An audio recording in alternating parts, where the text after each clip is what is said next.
Good morning, good evening, good afternoon, ladies and gentlemen. Hello.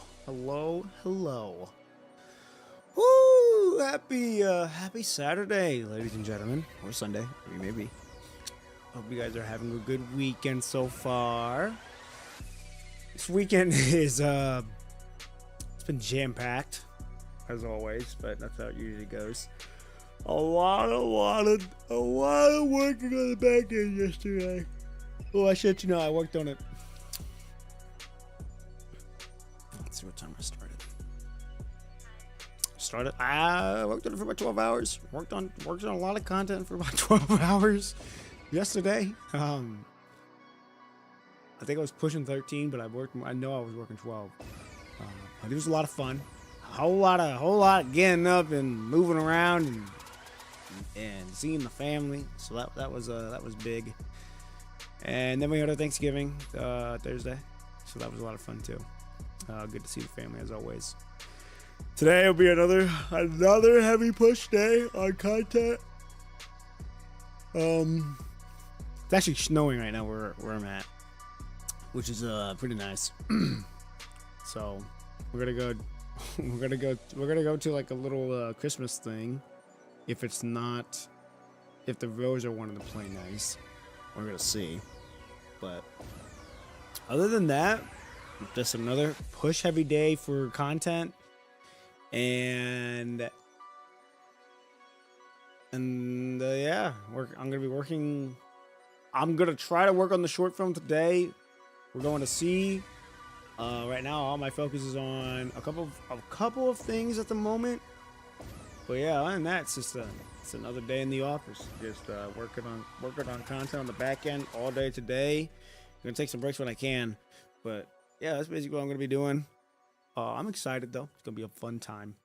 So yeah, hope you guys are having a good weekend. We ended off right like halfway from completing chapter 36. Right now, it's just kind of like a recap. But I'm enjoying the recap all the same. Like it's a lot of fun doing that recap. Don't know how it's gonna end.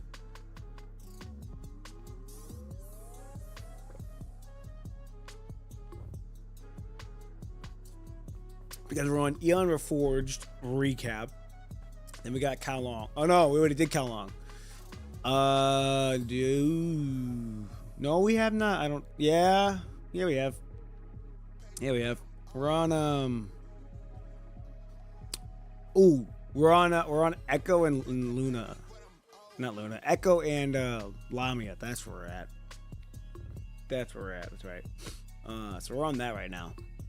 And I didn't realize that Bianca's frame was so controversial. I didn't know that. I didn't dive too deep into it, but like I want, shout out to Duddy for enlightening me on it. I didn't know that it was that controversial, which I understand. When you look at a construct, you're looking at like you're hoping to be a futuristic, robotic type beat.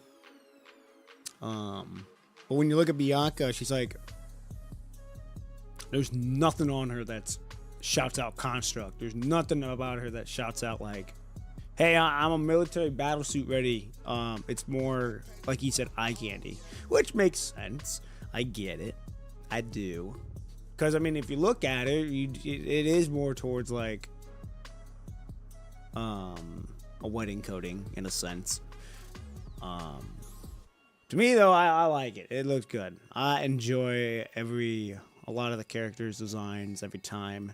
I really like Bianca's. It's nice. It's a nice change of pace. At least for me, it's a nice change of pace. And she just looks good. She just looks good.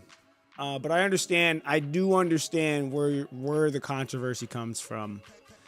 Now I think I'm gonna give y'all a hot take here. We'll go to the game scene real quick because I'm already on her. I think if she were to have, if this was her base skin, I think a lot of people would have been okay with it.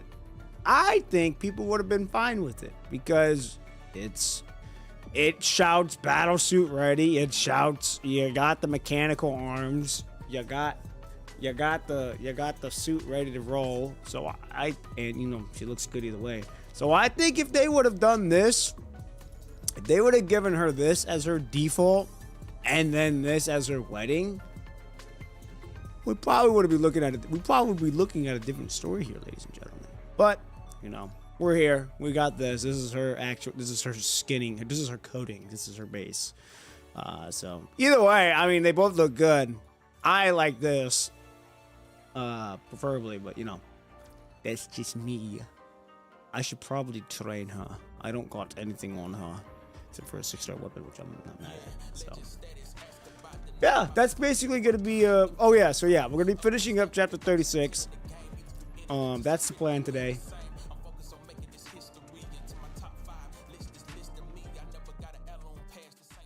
Didn't realize that my music was kind of loud, and also the game music was going. But yeah, that's the plan today. We're gonna be doing chapter 36. We're gonna be finishing this, and then we're gonna go do. Oh, where is it at?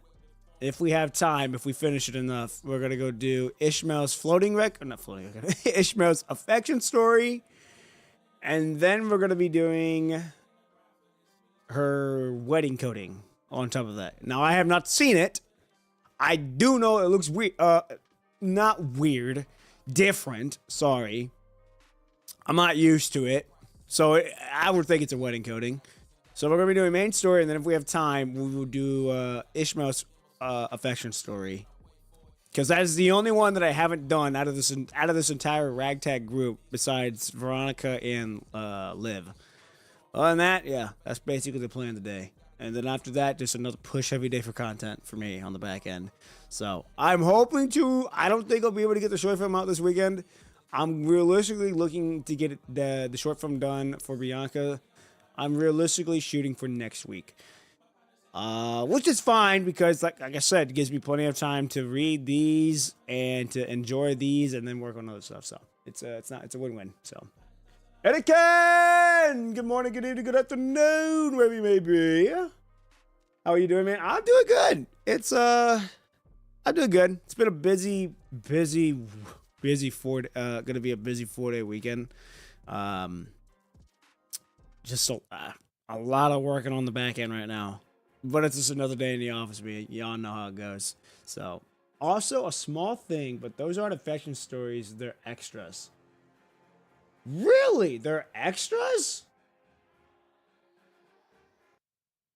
Okay, I'm like, that makes sense. That makes sense now. Okay, I thought they were affection stories because you know how most of the affection stories are kind of like sick. Well, hold on then. Hold on.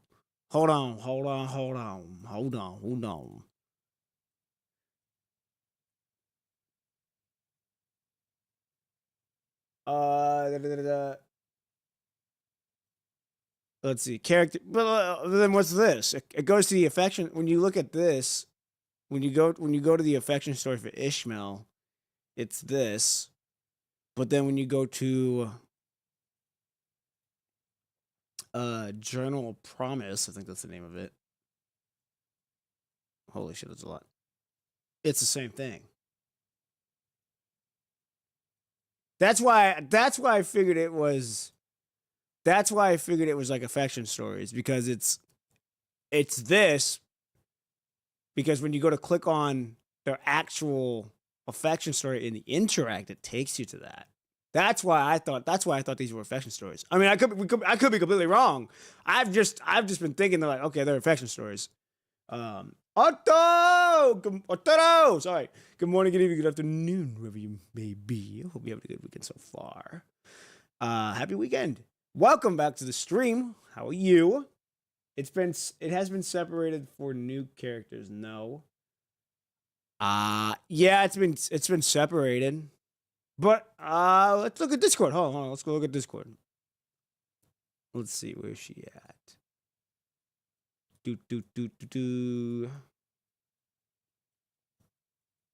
Where is she at? There she is. Now I accidentally spooked myself when doing this. I didn't mean to read it, but I did. I skipped it though, so that's why it looks like that. But then, yeah, when you look at these, you got to get affection 2, affection 3. Where else? Where's Ishmael? I just seen her. And then this is like you get to unlock it after you read the first episode. You are correct then that they were fully separated during the event patch, even if you didn't have the character. Really? That's interesting of why they did that, and then all of a sudden you can just read them whenever. So, because during the patch they were fully unlocked even without the characters. So, they were fully unlocked. Oh, I thought you meant they were locked. Okay, fully unlocked. Okay, yeah.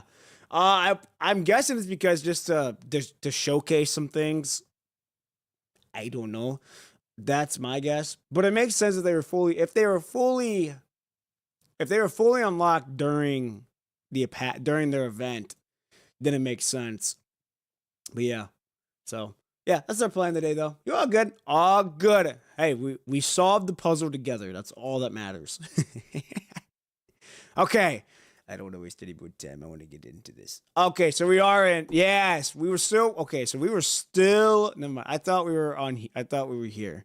We are still here. We still got to fight, but we got the whole team this time. And I have a feeling we're going to be doing the boss fight, or the pseudo boss fight of what happened there. So it's gonna be interesting on how that's gonna go. Okay, like I said, I'm hoping we can get this done quick enough to where I can start Ishmael's affection story. That would be nice. If not, we'll save it for Tuesday. Can you believe it? Also, we're almost at the end of the year. We're going to be like 2 days on Monday. We'll be in December. That's wild. This time has flown by, ladies and gentlemen. So this time has flown by. Shorts PTSD? Yeah. Yeah. We get to fight him again. All right, here we go. Episode 8. Really? We're starting with this music.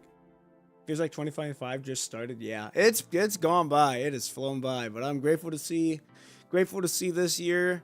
Hopefully I can see it till the end of this month, going into 2026. That would be nice. So, been a long time coming, ladies and gentlemen. Hey! Okay.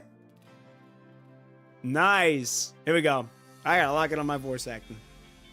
Equinox! Good morning, good evening, good afternoon, wherever you may be. Hope you're having a good one so far. Welcome back to the stream. How are you? Hope you're having a good weekend. When you lose sight of your path, when you no longer know which road to take, the guide will show you the way. Commandant. Now, is that a line you came up? I think that's a line that you came up with. Oh, I gotta get water here. Hold on.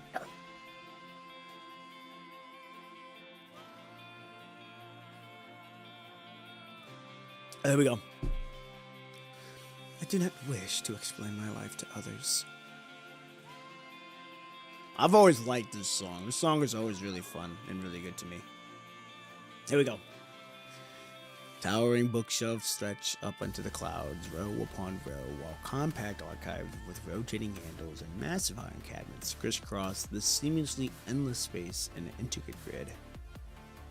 Hello there. Thank you for using Tabula Akasha. I'm Huashu, and I'm here to help you get your mind data uploaded. Well, I wish y'all a great stream as usual, but you know how it goes with me. Hey, you're all good. Gotta study up.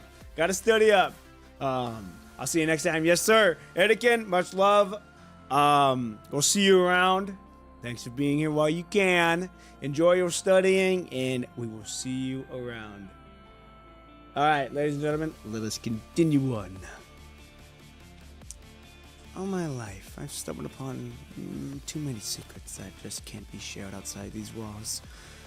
And I've seen countless versions of history come and go. I've seen the lies in history. I've seen when the Yazi group all have come along under the cloak of night, or purge.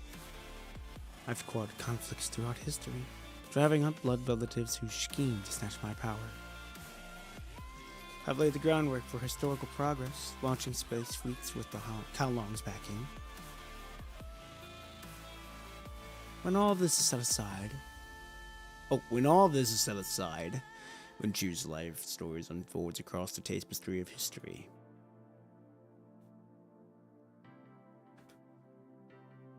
How will others pick apart my life? Rows of bookshelves interlock and fold like mortise and tenon joints, fanning out into a boundless ocean that belongs to Chu. The library shifts like rippling shadows from her moment in time. Countless versions of Chu crisscross the sea of memory, weaving the life of Count Long as ruler. Every thread of her story is softly intertwined and faithfully recorded within Tabula Akasha. How am I supposed to explain my life to anyone? I must fight. Inside Tabula Akasha or outside of it, it makes no difference. The usurper is vile, defiling my lands. It broke into Tabula Akasha without permission, tampered with time, and twisted the meaning of war. It showed me endless visions of the past and future, trying to crush my will and steal my crown. But I will never give in. I must keep fighting because I am the only one who can serve this as a price Count Long must pay for its future. The final divergence print of this ideal confidence situation. Oh wait, hold on, is that Schultz? Hold on, let me get Schultz. Hold on now. There we go. The final divergence point. The ideal confidence simulation is your death. This unit cannot confirm the accuracy of the simulation, but it is only a approximate solution derived under the influence of the uncontrollable variables.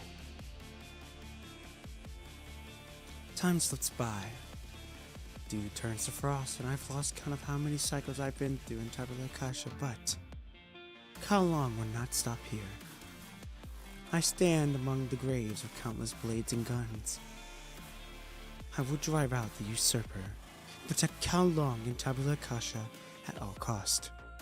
I will seize the threads of fate and hold fast to Count Long's future. I shall. The mountains that shape Count Long, the sun that powers Tabula Akasha. I won't explain my life to anyone. Only time and Count Long itself have the right to judge me. She's spitting bars! She's spitting bars! 33 minutes to reset Huashu. But once Huashu is reset, it will expose all of Tabula Akasha's data to the punishing virus. Even with Asmos, Viller, and Xavier rebuilding the code together, there's only 50% chance of taking Huashu back from Schultz. Babylonia's task force is landing with the domain node. Hey, Teddy! Stop them now! If you can't stop them, at least block the out from outside for now. What's wrong? The troops that arrived later, they're already setting up domain nodes. Tell them to take the nodes and get out of the city. A weary figure appears outside the tent, carrying someone on her back with the equally wounded Puwal by her side. Oh, I thought it was, my fault. I thought it was going to be someone else. I'll say it again. Tell them to get out of this city. If Babylonia decides to deploy the Logni's arsenal against Count Long, I will take down every single person in Babylonia. Chu? Reset it. I'll take responsibility. The ruler of Count Long returns to her throne.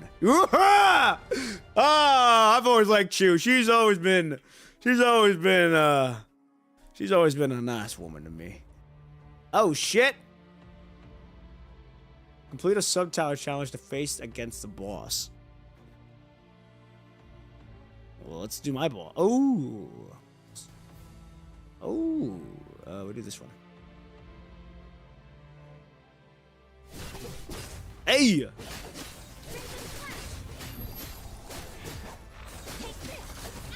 I don't know why I didn't use my ultimate right off the bat when I had all those pings. Oh well. We can do this though. Yeah!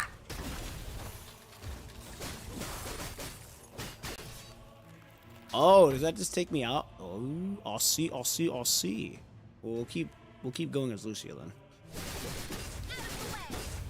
Here, into the 3 ping, or I can dodge. Give me something.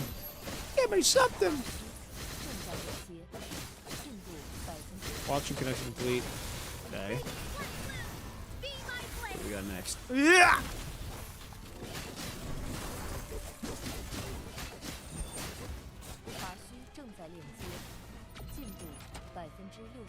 Okay, that's one. Sub tower lost. What? We lost? Oh, wait, we can fight. Canyon is drone support, difficulty, current difficulty 2. That's fine. Okay, here we go.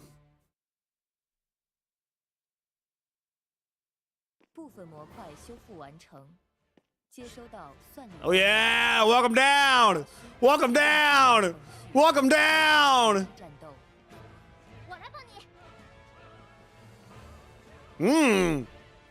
What is this battle game music?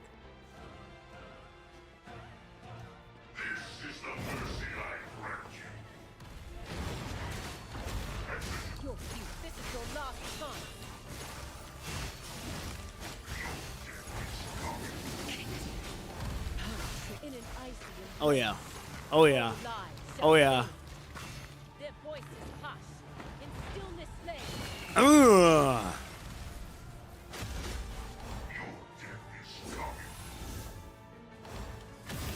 Oh! I meant to dodge. Oh, how did I miss?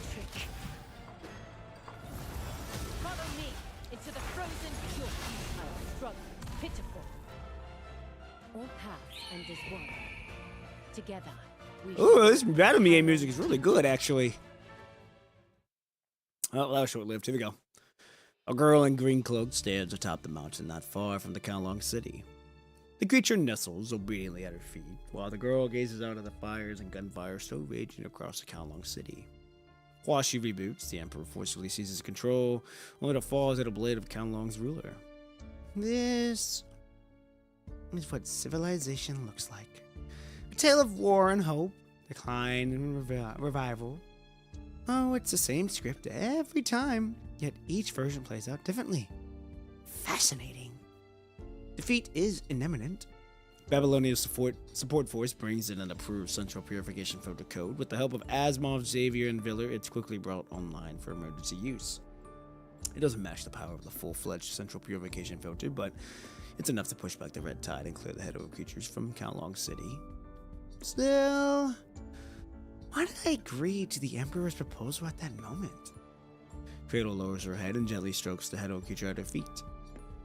Her voice is still soft, but the creature flinches in fear, too frightened to move. Cradle longed for the deep cultural roots of Kowloon. The knowledge stored within Tabula Akasha was like forbidden fruit from Eden, luring her to reach for it. But even someone with no grasp of tactics could see that this isn't the right time. The red tide hasn't reached the full strength. The tribulades flowing out from the dead zone alone aren't enough for the head creature to go head-to-head with humans. Yet when Schultz proposed a partnership, Cradle accepted without hesitation, as if it were only natural. So natural, in fact, that both sides found it strangely unsettling. Was it because the Emperor's code managed to infiltrate the red tide? Cradle's hand comes to a stop, and the head creature at her feet lets out a low, involuntary whimper. That is not a whimper. Shh, oh, easy now. Don't be scared.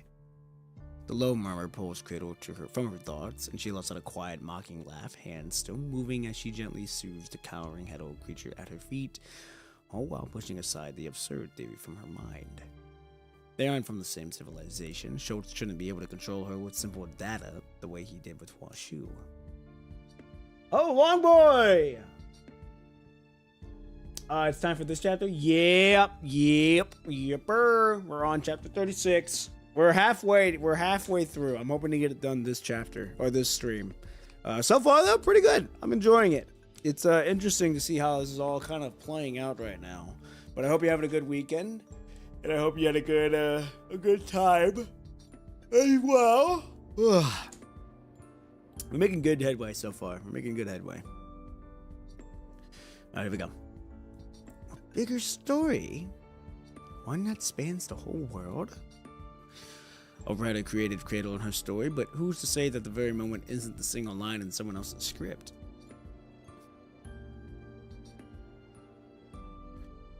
Cradle still remembers where she came from. That is an unfinished novel you have been writing on. Ooh, this is an unfinished novel you have been writing on and off over the years. A post-apocalyptic world, a calamity named the Sound of the Tide, the lost wisdom of the ancients, a journey into the abyss. Hold on now, what?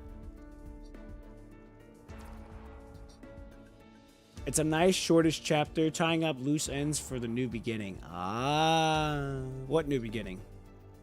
Pretentious wording and rambling nonsense were just the author's bad habits. No one but the author ever had the patience to finish reading it. She was born from that story. The red tide reshaped her body. The sound of the tide gave her form, her will. She is Cradle, being born from the red tide. She will lead the red tide across this world. Her mission is to forge a civilization of its own. If this world really is a story already written, then what part am I meant to play in it? After a brief pause, she lets out a laugh. The green-robed girl dissolves from the hem of her cloak, becoming a surge of the red tide rushing toward the forest. That's the guy from the Curse Wave mode. Some writer, I don't know, can't remember. Ah, I see. She needs to find the source of that dissonance. Cradle wants to know, has the script truly been written, or that one that includes her name? Most importantly, the red tide surges more violently as it moves through the forest, like ink from an invisible pen writing across the earth. Is this story interesting enough?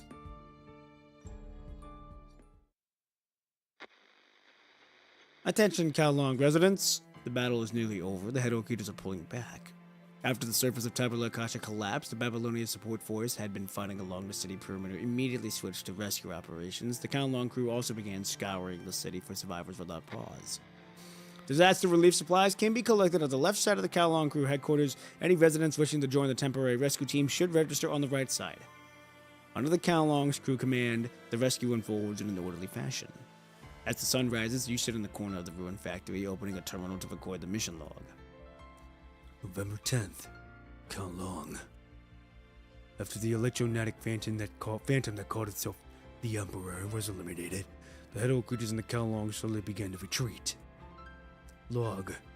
Report to the Science Council. Evaluate the possibility that the mechanoid unknown code is capable of controlling head creatures. Cannot rule out potential collusion between the mechanoid and the Ascendants. Members of Babylonius.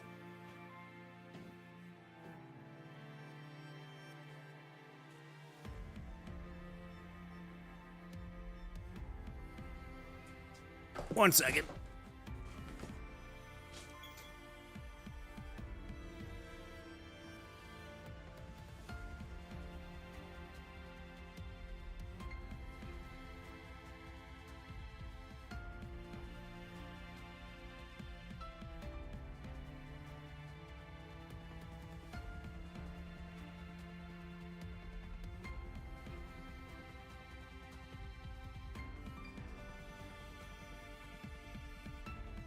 Alright, we're back. We're good. Ugh. Alright, we're good.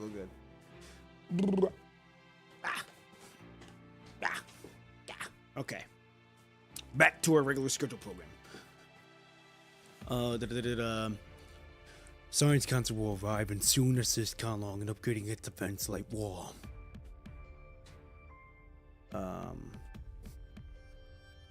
Oh no, anyways. No! Did you spoil me? Ah!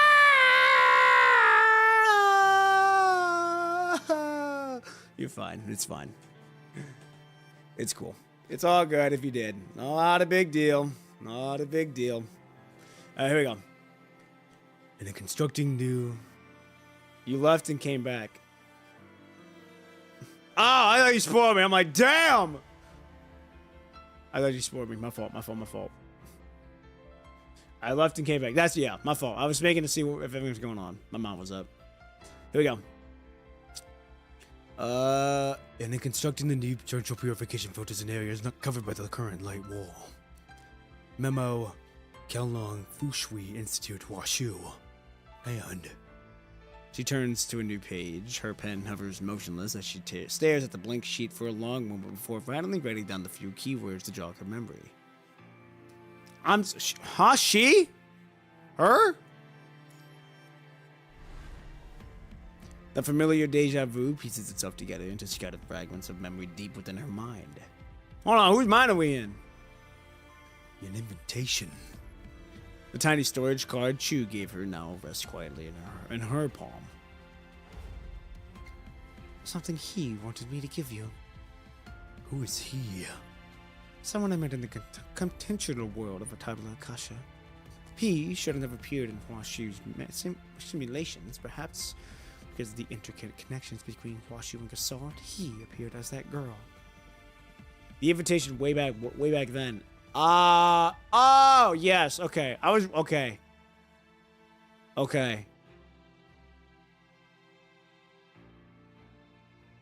Okay.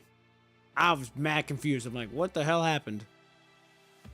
Sitting amid the ruins and deep thoughts, still unable to decipher the meaning behind this invitation, the deja vu has grown more and more elusive, evolving from fragments into worlds into a scattered broken visions, but perhaps everything is moving toward the best possible future.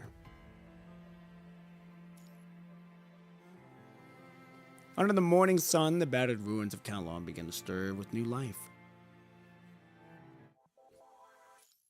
Woo! We're at Teddy's chapter. That's what I thought. We're right there. Here we go. Episode 9, Data Space Phantom. The new central purification filter is equipped with an improved filter core. Oh, that's what fell.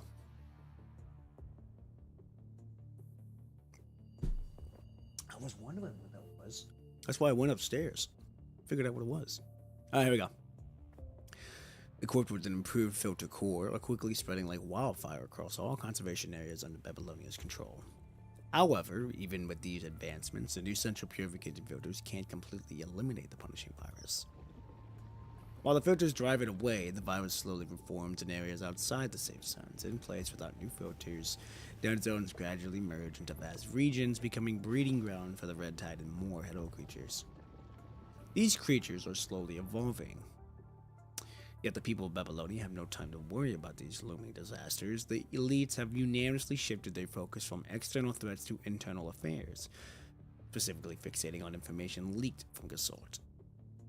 More precisely, they're obsessed with the timestamp attached to that information.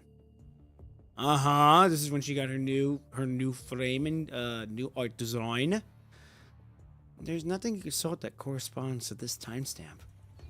Hunched over the console, Teddy explains to the person beside them without looking back, their hands never pausing at cascading data and complex command windows flash on the screen.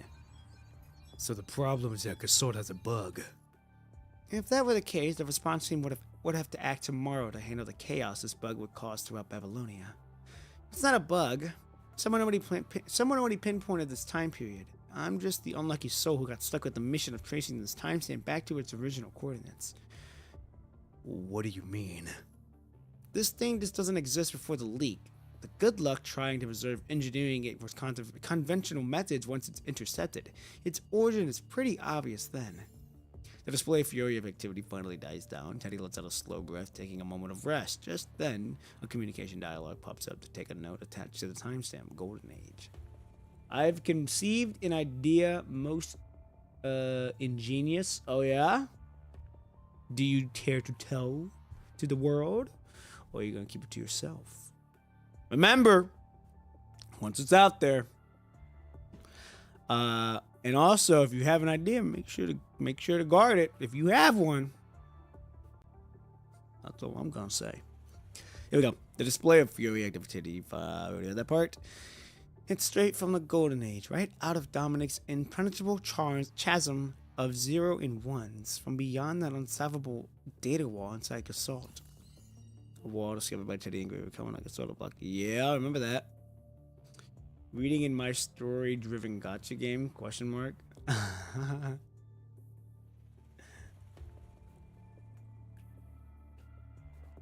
won't pry then. Hey, I won't pry. As she speaks, Teddy glances at the persistently flashing communication alerts and lets out a derisive snort. Paramount erupted the moment the news hit. Public pressure, directives, demands, pulling every personal favor they could. These politicos have thrown more tactics at me than they are in antivirus programs, all to push me into finding a breach in that wall, and then escort their technicians inside. Memories surface the scene witnessed when connected to Teddy, that bizarre space existing within Gasol, that data wall stretching endlessly from the ground to sky. Does that thing really have a breach? And even if it does, would anyone be able to get through? No, my professional assessment is no, but unfortunately, nobody's gonna listen to me. She shrugs, her eyes glued to the terminal screen in front of her. Those pencil pushers who fuss over meeting minutes always have some crazy idea about the past. They can't wait to make their glorious mark in the history books, writing, "This is a decision that turns the page on humanity's history, leading us into a new era." Teddy suddenly goes quiet, her brow furrowed, as she zeroes in on the Pacific point in the data stream. Did you find something? Not yet, but her fingers fly across the terminal at lightning speed. 3, 2, 1. Got it. The final coordinate. After Exactly where self-interest just rewrites what people could set out to do. Oh. The original Inver device structure and Golden Age treasures clearly piqued their interest way more than just upgrading the Inver device. The Normans really went all out to make that happen. That's Teddy's family, correct? Yeah. Yepers. Kamago gotcha main moment. Ah, I see. I witnessed a British man go to a mansion, bonk someone with a baseball bat, and left. Oh, nice. Well, let's hope the guy who got bonked is okay. I was playing a game where it's a battle royale race and it has 2 modes. Oh, okay. At the mention of the name, Teddy rolls her eyes. Those peoples are so hung up on digging up anything about Dominique from Grisalt or Reactor Number 1, but they're shallow. So shallow they completely missed the point. Are you talking about Grisalt itself? That message with the air stamp, the one Grisalt put out. What is Grisalt really thinking? No one knows the answer to that. Casual and competitive. Oh, okay. Grisalt gives out a faint cold glow, leaving suddenly completely speechless. I hopped on a comp, and the moment the race starts, I saw people beating the hell out of each other. Oh, okay then. With a sudden click of a code unlocked, breaking the silence as Asmund appears in the room, dark circles heavy under his eyes. It's the information trace complete. Seriously, did you even need to ask? The data wall coordinates that Pop and P and I tracked while deep in Grisalt, they're all in the cryptic documents I just sent you. Anything new pop up? No, same old, same old. Data walls are still a brick wall blocking access to that secret space core. We're only seeing a few chinks in the armor. Even though everything points to us being able to crack it open, I'm sticking to my guns. I could try to hijack it using the lower level protocol, but Gassalt's data wall and database might just activate its own defenses and take a hit. The code for the Gassalt's foundational database has been lost in the shuttle for ages, so there's no telling how much damage we're talking about here. Which means, if we hijack Assault, sure, we might get a snag tech thereafter, but there's also a good chance we could blow Gassalt's entire foundational database to smithereens. Have they made a decision yet? A rare look of concern washes over Teddy's face. Since Gasalt still can't crunch certain numbers, they're gearing up for a parliamentary vote on whether to pan out and open these data walls. Brainless idiots. The parliamentary vote won't be derailed just because a few tech folks aren't against it.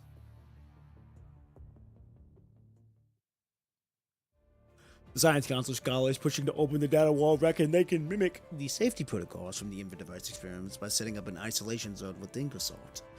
The idea is to cordon off all operations to the zone. That way, if anything goes south, they can just jettison the zone and keep most of Gasalt's module intact. The fruits of the Golden Age nobody can pass up on, especially now when they've already snagged partial blueprints of the Inver device. The writing on the wall for this one. Commander Nikolai proposal received 52.8% support, 35.1% opposition, and 12.1% abstentions. The proposal passes. Well, shit. Still a canon event. Babylonians are buzzing with excitement, eagerly awaiting for the grand unveiling of a new technological marvel. To amp up public anticipation even farther, politicians have slated the data wall to open in just 2 days. Meanwhile, far from the celebratory hubbub, you, Asimov, and Teddy are holed up in a science council laboratory. You couldn't care less about the festivities. Your focus is on cracking open Dominic's mysterious invitation. Yep, I was gonna say, we ain't got time for his festivities. Let that happen for everybody else. We got work to do. There. That should do it. Teddy gives the last 2 screws on a particular machine, the final tightening with her wrench before dusting off her hands with a satisfied flourish. Have a seat and put this on. Asimov and I are hooking up the invitation to its full sensory simulation device. Then you'll be able to access the information inside. Are you sure this will work? Sure you can. Asimov inspects the terminal connected to the machine as he begins to explain.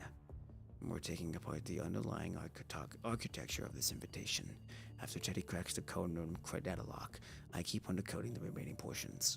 The code itself isn't rocket science, but its arrangement is all over the place with unusual boundary condition judgments. We're digging through the Science Council's internal database. I stumbled upon a similar code structure pattern. This is it. The full sensory simulation device. The anomaly left it behind. That's right. I'm looking at the code she wrote. It's a real spaghetti of complexity, yet somehow that jumble just works. The code structure for the invitation is practically a dead ringer for the full sensory simulation device. Asimov gives the data on his terminal one last once-over. I've run the test using the encryption keys, and she's stashed away. It's a physically safe, but I can't vouch for whether the experience is just this machine playing tricks on your mind. Alright, enough talk. Let's just give it a whirl. Teddy pulls you over to the machine. Once you're inside, I'll punch in the right keys, and Asimov will keep an eye on the machine the whole time. If anything goes south, we'll yank the plug immediately. Don't sweat it. You're totally safe. Ah! Cancel. Alright. I trust you. Let's go, Grey Raven Commandant. This invitation has a one-time encryption key. Make sure to jot down any info you find inside. Right. Asimov's voice fades into the darkness as the helmet slides over your head. You're hit with a wave of dizziness. Your mind drifts into a vast, empty expanse. The silence is so profound that you only hear your own heartbeat. Where am I? You're here. A synthetic voice echoes in all directions within the dark void. You finally got the key, but the time isn't going anymore. Who? Well, no need to worry. It's just a ghost floating through the data space. On the shred of history that no longer exists. Dominic? The Dominic particle sort. But I'm not hooked up to Sort. So everything is connected. You're here because of something's off. Picked up on an anomaly. An anomaly? You got the key, but the tower isn't growing anymore. Are you a time traveler? Did you mess everything up? What are you talking about? Dominic seems to weigh his suspicions for a moment before speaking again. So, do you know what the advanced team is? Advanced team? That phrase is like a firework. That phrase is like a firework in my mind. A quick burst before it's gone. And that flash fuzzy image just pops up at the edge of my vision.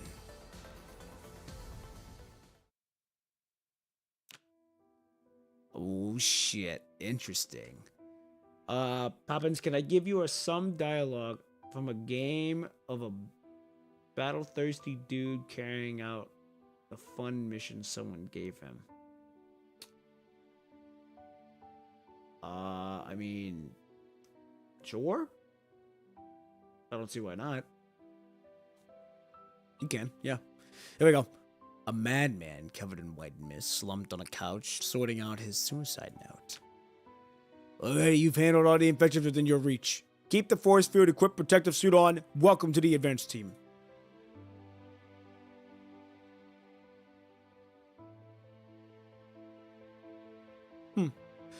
Oh, that's right, Nemo. I hope you're doing well, Professor Trout. Our current technologically has its limits. My consciousness is cluttered with too many other voices, but digitalizing remains essential. You're looking for someone to take over Agent Zero's authority, and I'm curious to see what possessing such power is like. But first, one must shred their human form. These symptoms of yours, they're remarkably similar to the effects of Agent Zero's authority. If there are no secrets about you I don't know, it means you'll eventually merge with chaos and take an Agent Zero's place. The hazy visions gradually fade, leaving only empty darkness before me. I'm sorry, but I don't know anything about the advanced team. Even though the invitation came from the Nami, revealing what I know to someone whose identity is unclear would be unwise. Also, you're not the time traveler after all. But the new center pre-application for the core clearly has tech from way further in the future. The data ghost mirrors to itself. You're Dominic. How could you not know this stuff? Dominic was never a know-it-all. Besides, it's just an echo from Dominic's consciousness left behind before I went into Reactor 1. Where's the real Dominic? The real Dominic might still be kicking around in the fog. You said he went into Reactor 1. The one in Reactor 1 is just the final Dominic. What a confusing way to put it. Oh, it's a pretty tangled story. Let's figure out what to share with you right now. The air hangs heavy for a moment before the voice in the void slowly speaks. Dominic leads the advanced team into the Hero Tower. After recycling its core, he vanishes into the fog. Through an invitation, he picks up inheritors in this world, the successors who take into Dominic's identity, throw themselves into unearthing deeper secrets within the mind, pushing back the punishing virus. But at the center point, the no messages from Dominic have come through for ages. So, no one can confirm Dominic's current status. You mentioned the fog. What kind of place is that? Well, the fog is at a space inside the Hero Tower. A long, long time ago, Dominic left behind coordinates in a spot in the fog that could receive messages. Based on our calculations, that location should be where the Hero Tower will manifest. Now, since the Hero Tower isn't showing up, the fog is naturally impossible to enter. Who's doing these calculations? How about Gasort? After we discovered the Hero Tower had it appeared, the Gasort were in numbers. That is also such as someone from the future might have reversed time, stopping the Hero Tower from growing. Blank used to think that time travelers on the advanced team had pulled it off. His voice trails off. You keep bringing up the Hero Tower. But what even is it? That Crimson Spiral Tower. Oh wait, that Crimson Spiral Tower I thought. A glimpse of when Lee was switching hyperreal frames and earlier when Vonnegut kept talking about the tower. If all these towers are actually the Hero Tower, then what kind of thing could it really be? Oh, the Hero Tower. He seems a bit uneasy, pausing for a moment, voice slowly starting to speak. Blank doesn't really know much about it either. Dominic just mentioned that it signals impending doom. It seems to have the powers that go beyond dimensions that can only be controlled with keys. Keys? The invitation are just one piece of the puzzle. The whole point is to select the Hero Tower's core and then recycle it. For more information, Dominic himself is the only one who would know. Dominic lets out a soft sigh. The silence fills the air once more. So, these invitations just clue me in on all of this. Not entirely. The information is actually a bonus. Only located the invitation next to data after realizing the Hero Tower hadn't shown up. Originally, the invitation was a simpler way to pass on knowledge. Dominic picks a spark and sends it out to whoever catches it becomes the new Dominic, tasked with bringing humanity glory. Way down the line, all are supposed to add their own data to this invitation, then pass it to the future Dominics. But now, would you be up for becoming the new Dominic? The digital spectre, calm as ever, slowly lays out its weighty proposition. To become the new Dominic, to embrace history's call, to sculpt a new future. Any answer? No. I refuse. There's hardly a pause, not out of caution or fear of responsibility. Even if everything this entire describe rings true, you simply won't take the bait. Does this era even need a Dominic? No. Should I say, Dominic has already done what history asked. You look at the ancient being squarely in the eye and speak softly. History should only serve as a warning and an inspiration. You're goddamn right. Our job now is to make our own choices and push forward. Simply carrying on the past wishes isn't the way. The key to breaking free from our current bind lies in the present. Oh, so that's your choice. The last sentence hangs unspoken, yet Dominic gets it. A voice echoes in the void, devoid of sadness or relief, as Dominic gets a gentle nod. So it'll be it. Time's ticking, and this information will soon vanish. Hidden beneath this invitation is an information black box only you can open. The last known coordinates of where Dominic's message hit are also tucked away in the information black box. The air around him starts to subtly shake. We're hitting a wall here. Hold on. Were you the one who put up those data walls and saw it? Yes. What's behind those walls is just an old golden age echoes. Way too much time has passed, and those data walls are falling apart. They're going to crumble eventually, even if nobody tries to open them. Think of it as a lost gift to humanity. The shape lurking behind the data wall slowly melts away. It's time to leave. The head of terror hasn't shown up. Maybe you'll see a better future.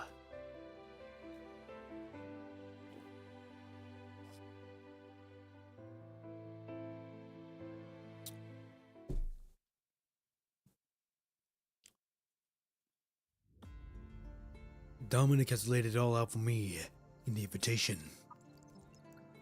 Invitation. Hedor Tower.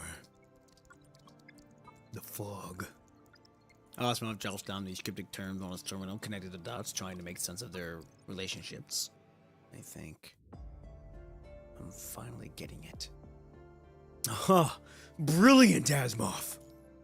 First off, there's the Hedor Tower, which could bring a harbinger of disaster. Its appearance is a Crimson Tower Spiral Tower. It most likely dates back to Dominic, the only one they call Primordial One. The Hedor Tower appears to have trans-dimensional abilities, or perhaps it allows travel through time. But to control the Hedor Tower, you need keys. The invitation you're holding is part of them. The other part remains a mystery to us. So, based on what you saw, Dominic's explanation, and what Monica told us,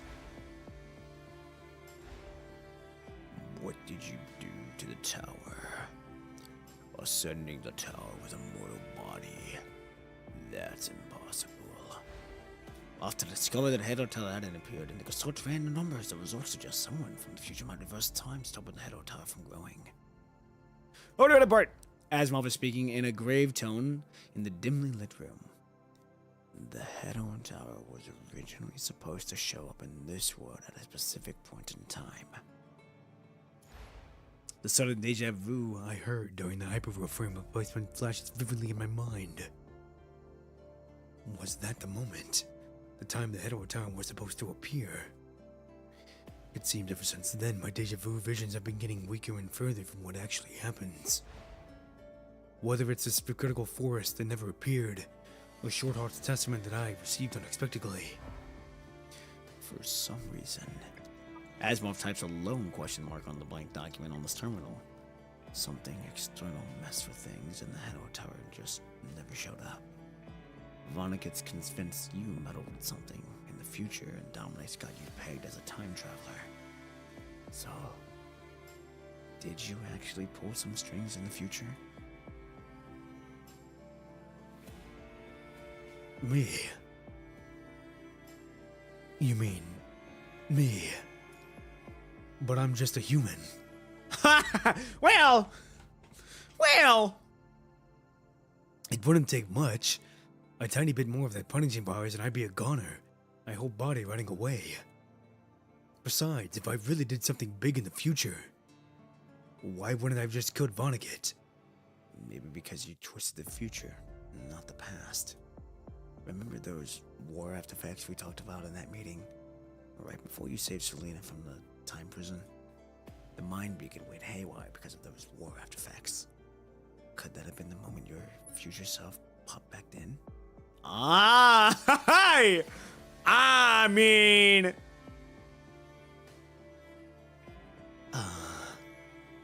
science, even the craziest ideas are fair game. Asimov just casually shuts down the conversation. But there's no way for us to prove any of this. Is there? Time itself will prove for us.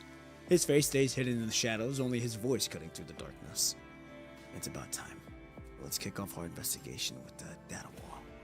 Let's see if there's really something beyond the data wall, something more than just golden age relics. Okay.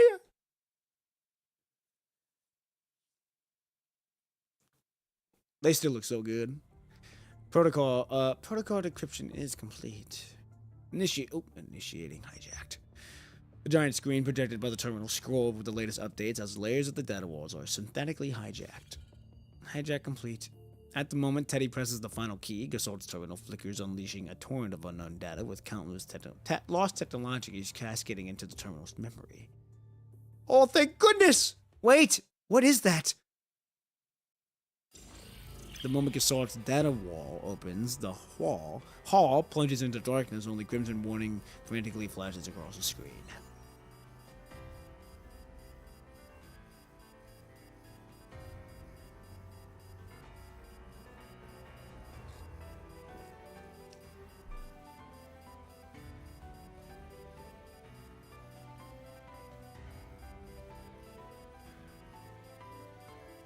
The entire Babylonia begins to shake in sync with Gasolt's tremors. Violent crimson lighting crackles under the alloy shell as the punishing virus seeps out. The punishing virus contracts inward, condensing into a pitch-black sphere that no one's larger than the human eyeball. It looks like a dark star that can devour even light. So it has come to this moment after all. In the darkness, a woman gazes toward the source of the chaos where humanity is racing against time before disaster strikes.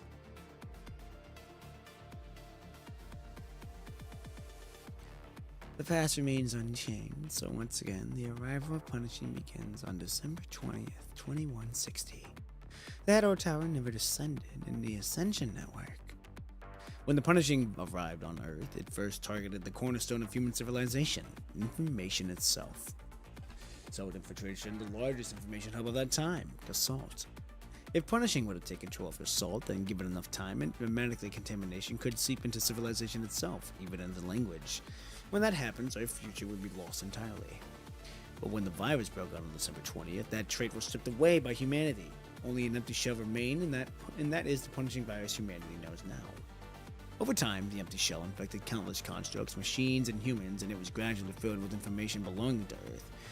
Bit by bit, it became Earth's own specialty. A network. Ascension Network. Okay, so the punishing virus is... We all know that the punishing virus is a lesser version of the contamination metric.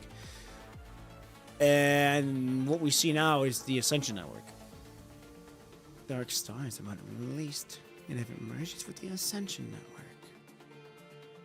Now that the Hedor Zone is gone, Luna, what will you do to fight against Selene? She gazes into the distance at the A1 airport. Oh, A1 airport, already reduced to ruins by Selene.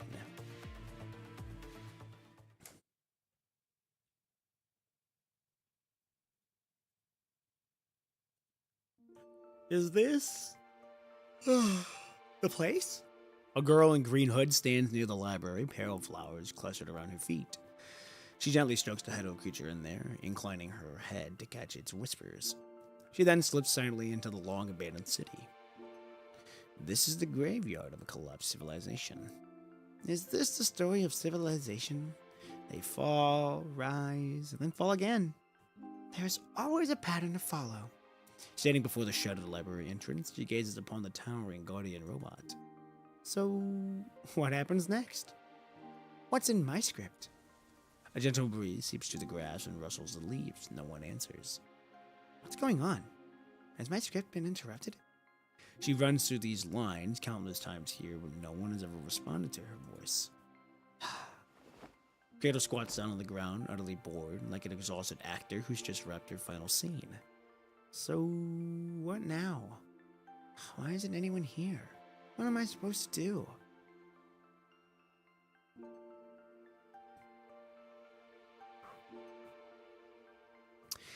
In the distant room, the merciful one watches everything unfold below. Ah, and you too. She flips through the time pages of Red Tide's book, but beneath Cradle's name, Agent Zero is crossed out. The Hetero Tower never descended, and Agent Zero never got their hands on Cradle's body within the Red Tide. Well then, grow freely from now on. Perhaps you also represent a new possibility. Okay, so the fact that the Hetero Tower didn't show up means that Cradle's kind of left to do whatever the fuck she wants. Truly, whatever the hell she wants. Oh, we get the whole squad. Damn. Okay, Dark Souls, do it. Far from the safe zone, Vonnegut searches for traitors of the Hetero Tower, accompanied by the newly hatched Chaos. Ever since Chaos was born, the Dark Agent has been obsessively looking for hidden Hetero Towers deep within the earth, like a child digging for potato farmer's mist. As expected, he hasn't had any luck. Oh shit, we even see him now. Mister, I've looked in a lot of places just like you said. The third basement level of the Copperfield Aquarium. It's been completely beyond recognition by a construct named Bianca. Creator becomes less insufferable, basically. Big word, don't know. What does insufferable mean? Insufferable. Oh, too extreme. Okay, I see. The small island near the aquarium is practically clear. After Bianca and the Grey Raven Commandant left, it's as if the punishing virus was never there. And even the red tide you left to nurture Chico has completely dried up.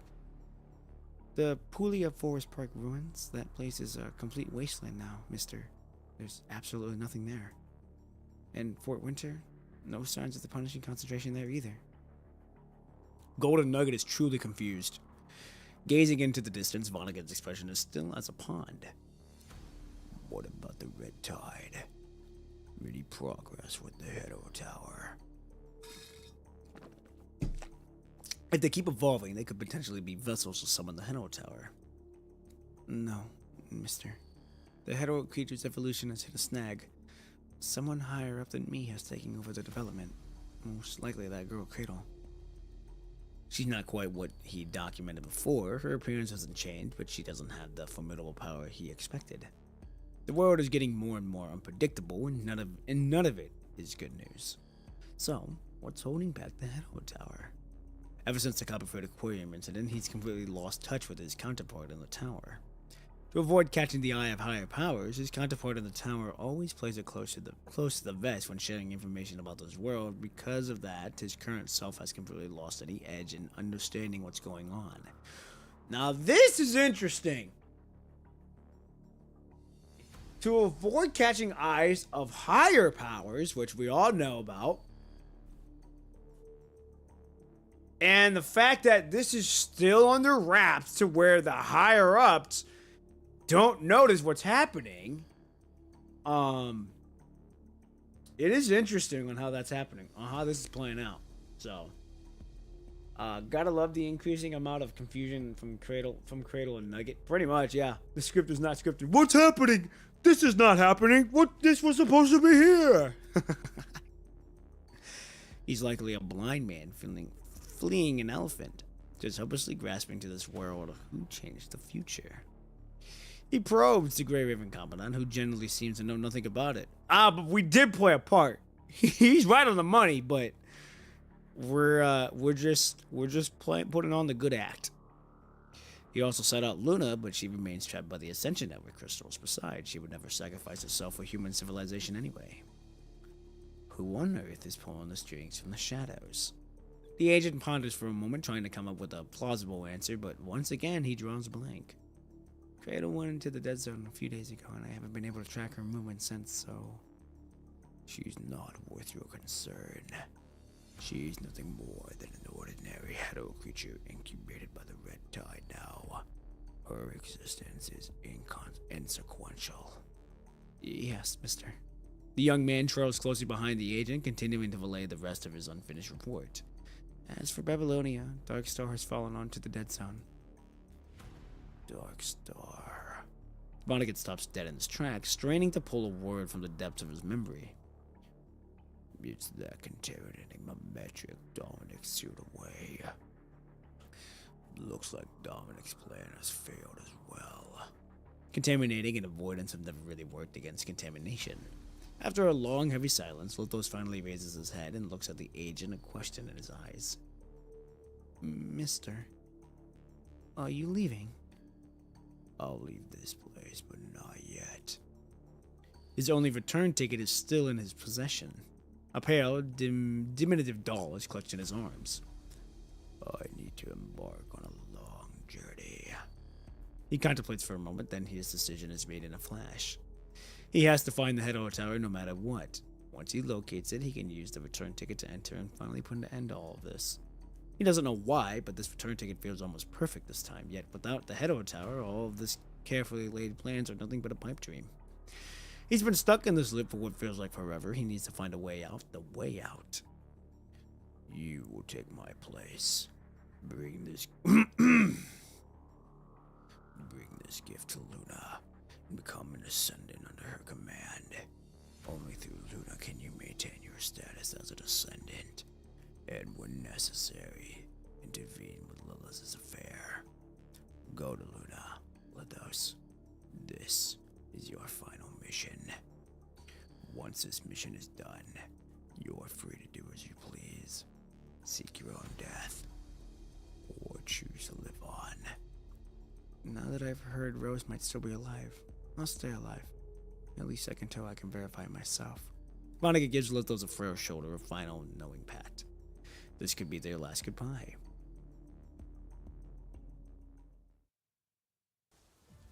In the forest, right on the edge of the death zone, the vegetation whispers and rustles of the cold December wind. Fingers dance across the keyboard, pulling up encrypted documents, events recorded by both Asimov and himself are connected by the lines of various colors, weaving a complex web. The invitation is the key to unlocking the Hedor Tower. Vonnegut is on the hunt for the Hedor Tower, and Dominic, he's vanished into the Hedor Tower's mysterious fog. All these shifts, all these changes, they all lead back to one thing. The Hedor Tower never showed up.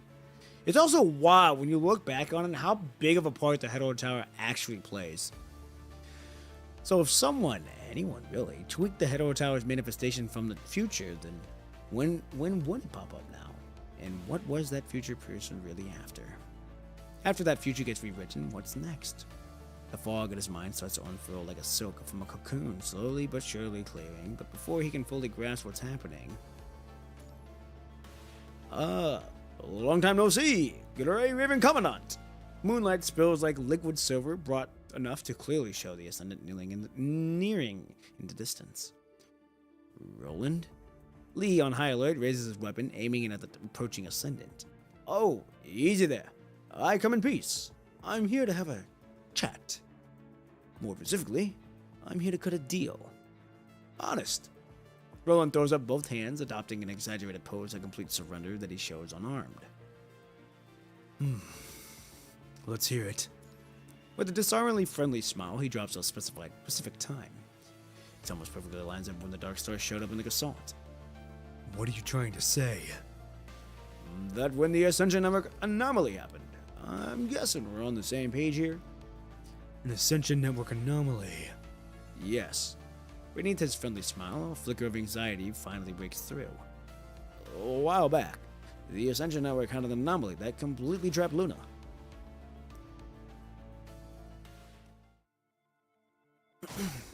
After countless struggle that tore her at her very being, the long-standing shackles that bound Luna finally give way.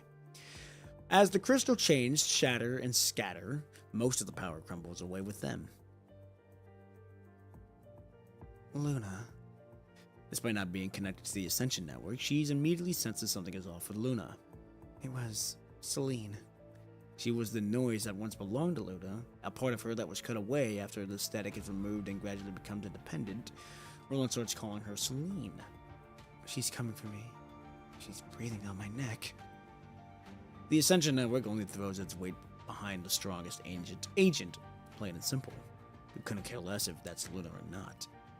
The instant the Ascension Network starts shifting gears, Luna feels Celine slipping away from her consciousness. Once Celine, a mere puppet of the Ascension Network, merges with Babylonia's Dark Star, the network will have no use for Luna anymore. I'll buy you some time. Me too. The timid mermaid shrinks behind the bushes, hesitantly raising her hand. It's not enough. She'll just gobble up my power. Oh, hold on, that's when Big Dog comes into play. Hold on, I got you, girl. I got you. Luna's face drains of color. She can no longer hold her hovering position. In the blink of an eye, since Celine merged with Dark Star, the Ascension Network has already stripped Luna of her agent privileges and handed them straight to Celine. So, what's our play now? The Red Tide. Following the Moonlight's lead, Luna bends down and scoops up the Red Tide Galler in a hollow on the ground. When I was tied down by the Punishing, I caught a glimpse of those Red Tide projections. That was when I realized the Red Tide's true purpose, to soak up the information stored within the Ascension Network. This is the only way Earth's information can be fully integrated into Punishing. But how do you even tap into the Red Tide's power? Egg. Wow, you just say egg. Okay.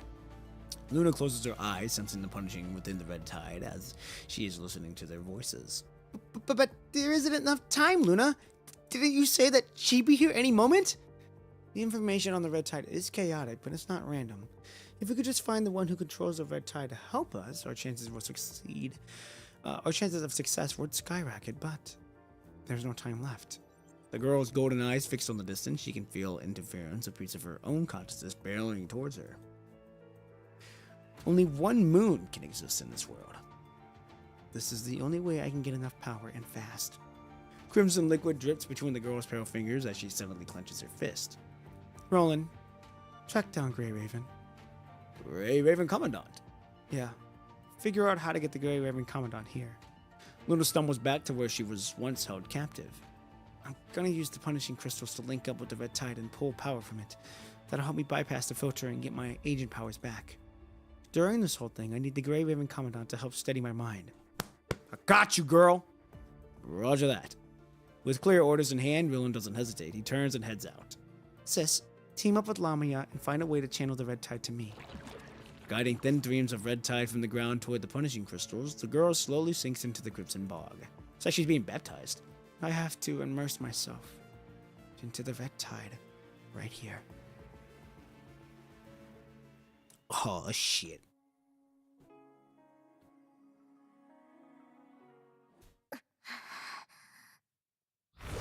She's just floating!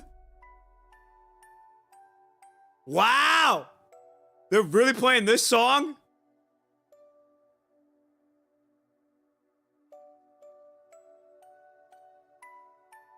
This is interesting. Hey!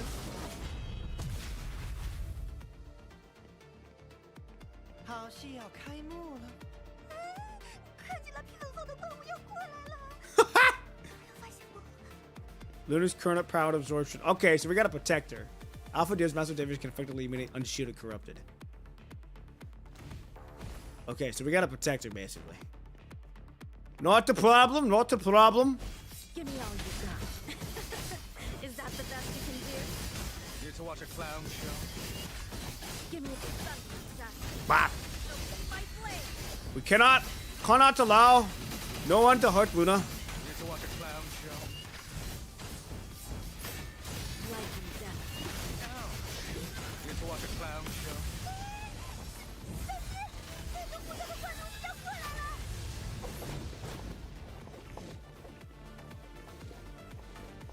Okay, so he. Oh, okay, so I have to try to. Bop, get out of here. The audience is watching. So I have to try. I have to flip between both him and The audience is watching. Alpha. Very interesting.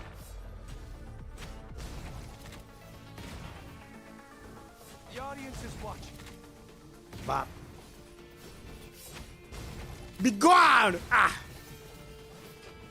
The If audience we can is keep watching. Luna's health at 100, we'll win. The audience is watching. Hey! Damn, there's one more left. The audience is watching. Bop. 那些怪物朝着露娜小姐的方向过去了。 Oh, what? You said they were getting close. You lied, Lamia. Okay, so we got both. This is climax. Come on, hurry up. What is up? Give me you. Give me you. Give me all you got. Oh yeah. The sun is down. Don't see my blade. Life and death. Now you're on the other side of the line. Give up. Come on. Life and death are but a Now you're on the other side of the line. Here to watch a clown show. Who else? The audience is watching. I won't hide, sever this prison of fate. Okay. I did a lot of damage. You got. 重来一次吧，露娜。你应当成为钥匙，我会带着 Oh 你 shit. Pseudo battle. 向升格网络的顶点。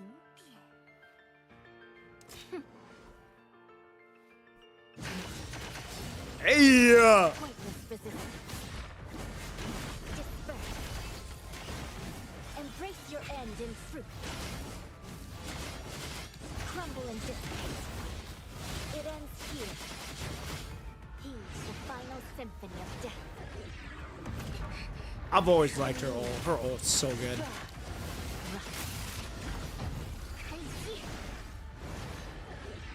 Ah. Hey! Okay! 真正的力量吧。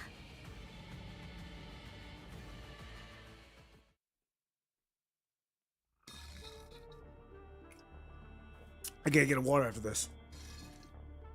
Ugh.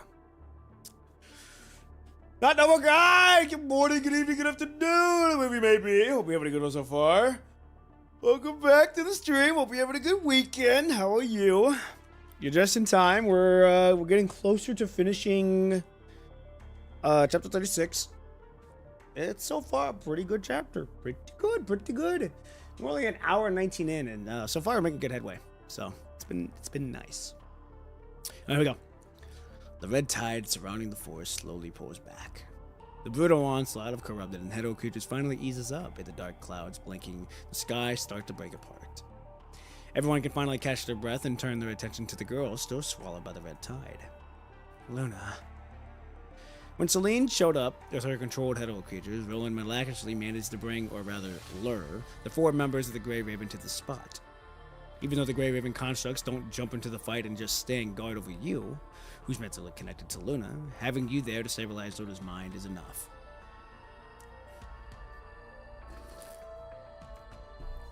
What's the situation? Celine, meanwhile, controls countless corrupted and hetero creatures to block everyone else's advance, while she herself makes a beeline for the red tide where Luna is submerged. It's almost over. In another part of the battlefield, Luna defeats Celine consciousness and reclaims her agent authority, but at the same time, her own mind is ripped to shreds by punishing. Luckily, the mind connection to her holds reached the defense line. I think she found her way. Meanwhile, the girl enveloped by the red tide keeps her eyes tightly shut, suspended amidst crimson thorns. Yeah, I love this note. This is a pretty good story so far. Really good story. Murky moonlight pierces through the dark clouds, instantly flooding the entire forest. She won. No matter how many times it falls, there is only one moon in the world. The red tide in the rustling forest falls silent as Luna slowly opens her eyes. Luna. God damn, she on her tippy toes and everything!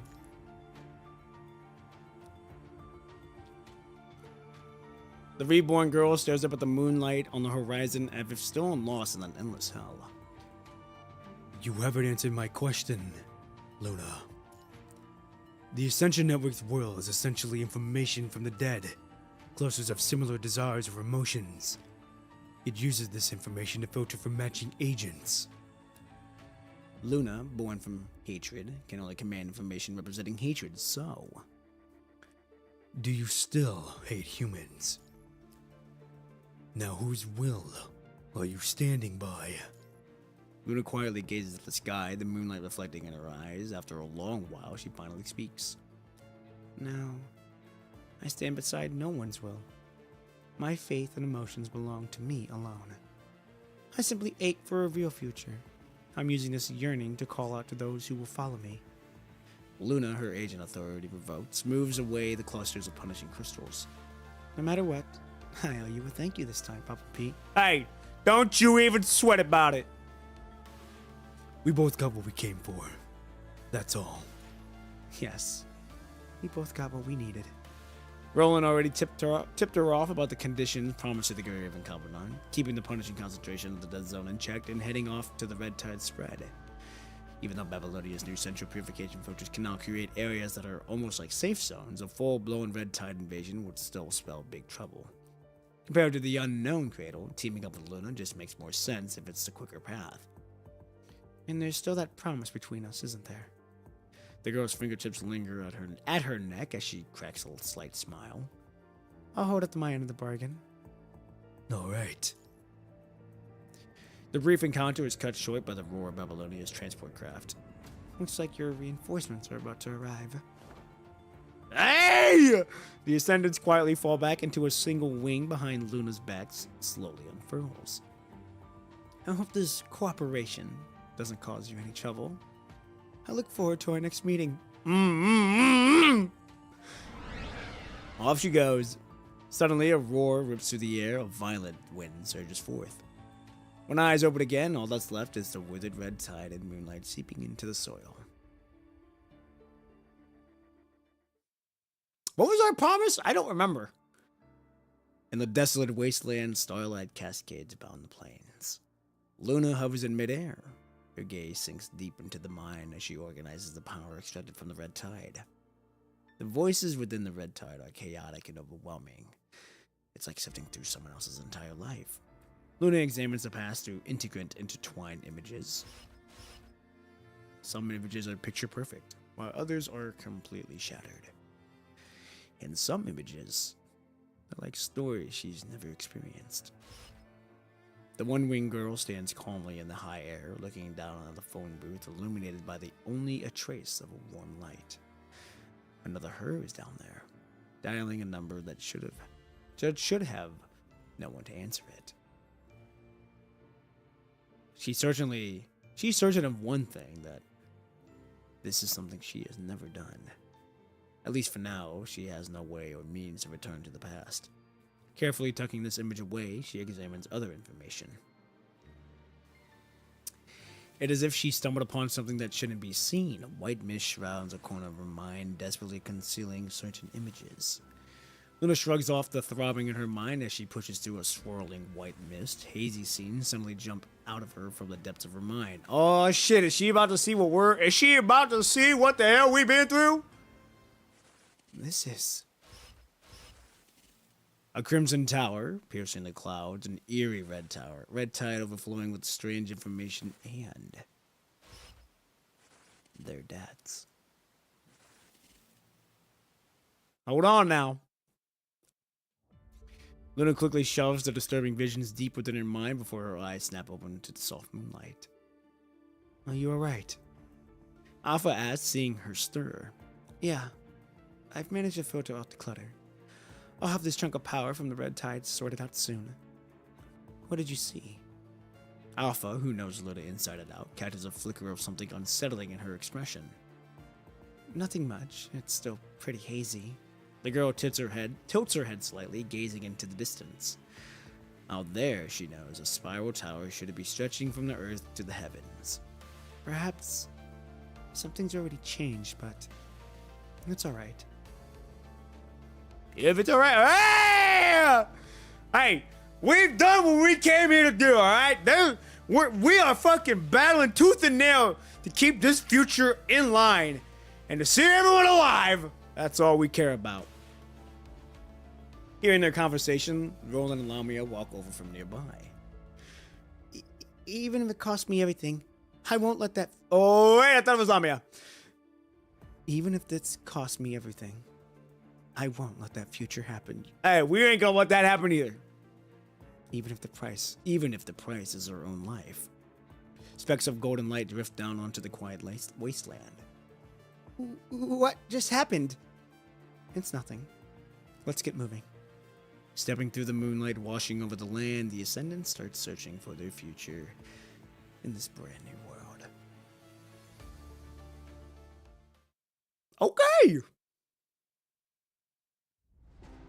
The girl in green robe sits perfectly still, waiting deep in the forest.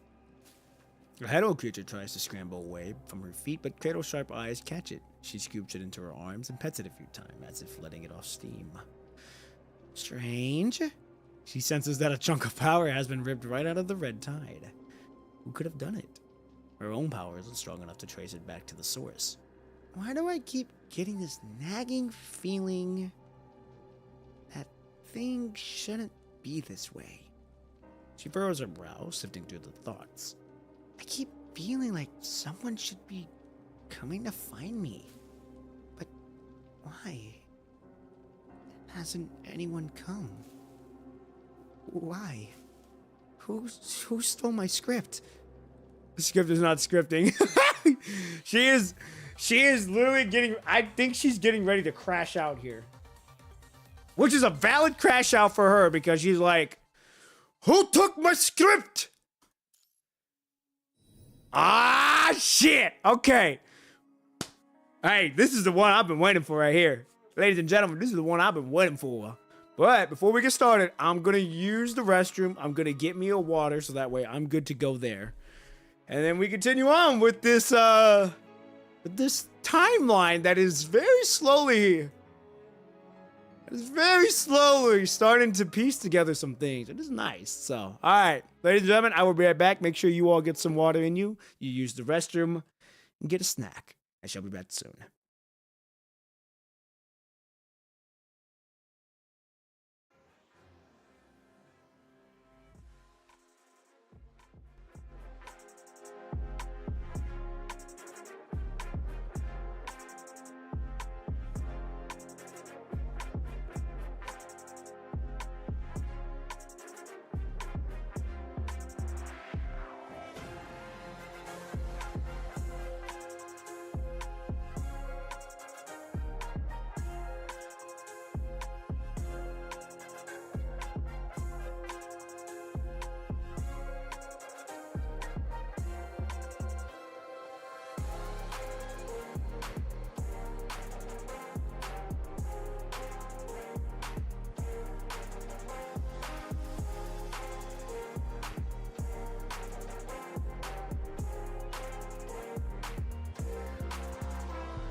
Alright, ladies and gentlemen, I am back.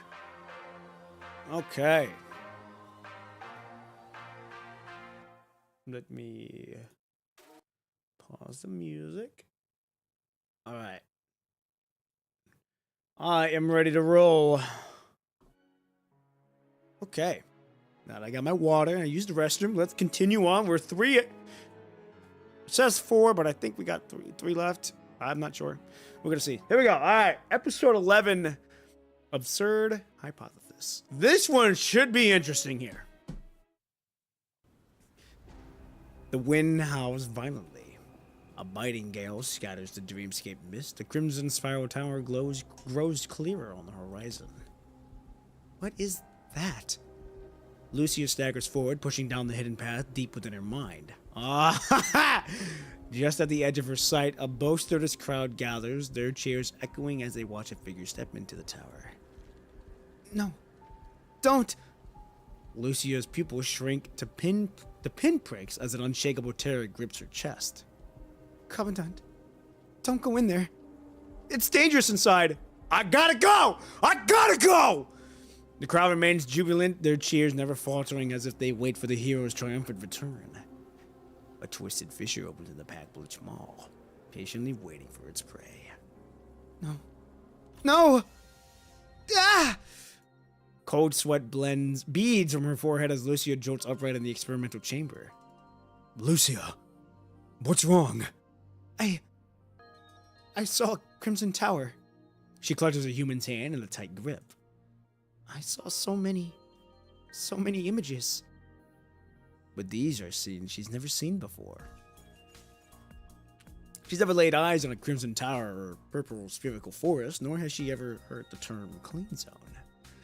The dream scenes are like rock layers eroded by Babylonia. Touched by the wind, they instantly crumble to sand. Okay, so this is gonna be fun.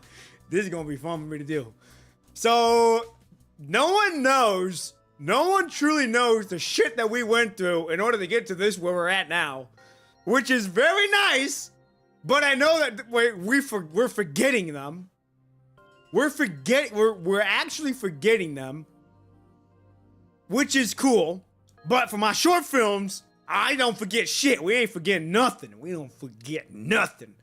So it is nice that that they're doing it like this, which I can play a part with, and it's gonna be very interesting on how it's gonna go. And I do like the fact that no one really knows, so I can play that to my strength when I do the short film. Because y'all know in the short film, I have it to where I remember everything. Where I don't forget nothing. I have everything still there. So, it's going to be interesting. No one knows yet. No, yeah, big word, big yet. If they actually know, it's going to be interesting. All right, here we go. The rest, it's a blank. The tower. The tower again. Both Hyperware and Pyroth saw visions of the tower during the frame adaptation. If this is the hetero tower Dominic mentioned, why did only these two see it during adaptation? You push those questions aside for now and head back to the laboratory to check out the Pyroth frame with Asimov. Is there anything unusual with the Pyroth frame? Nope. The mind fluctuation and this frame transfer are within acceptable parameters. Something's bothering you.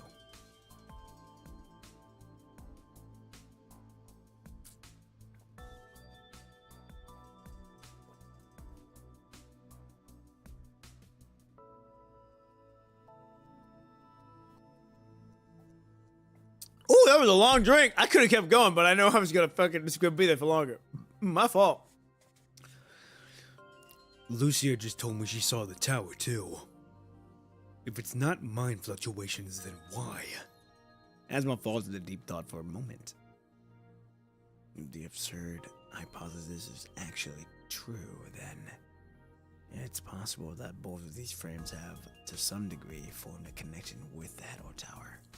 Asimov opens his terminal and pulls out an encrypted document with records on the Heno Tower. What makes the Hyperwolf frame truly stand out? It's its incredible computing power. While it's running at full tilt, it can actually transcend time and dimensions. If the absurd hypothesis holds true, the hyperwolf frame might have inadvertently snagged information fragments during these high-capacity operations. Pieces from the past, or maybe even glimpses of the future. After all, we've never fully grasped punishing capabilities or how it stores information. Now, okay, this makes me also wonder if we're just putting on a really, really, really good act right now. Or if we truly just don't know. Therefore, what the hyperworm might have captured is information preserved by punishing. Data that simply doesn't belong to this reality. That's right. Asimov says, turning to a quick check the data from both Pyro's frames and Pyro's frames before continuing. As for the Pyro's frame, its power source is a modified Omega core. The carrier for this core is that egg, which uses technology from the Heteromor shard in the Omega weapon, modified Omega weapon to create it.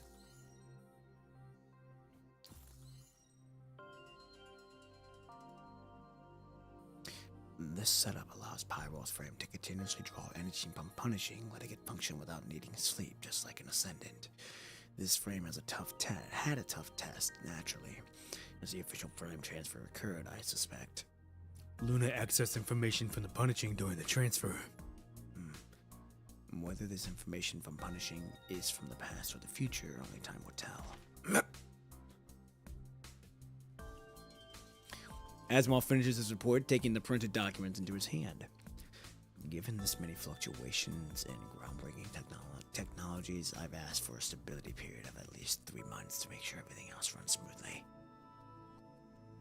We're deja vuing as we go, which is why it makes more.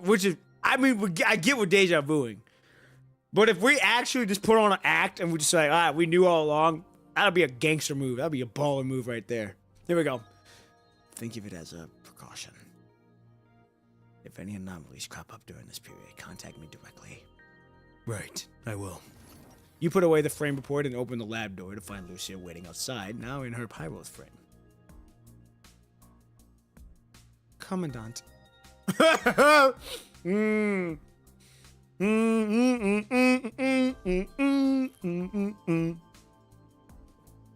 Lucia seems on edge.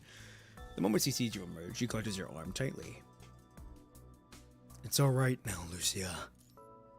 Yes, I know. I just...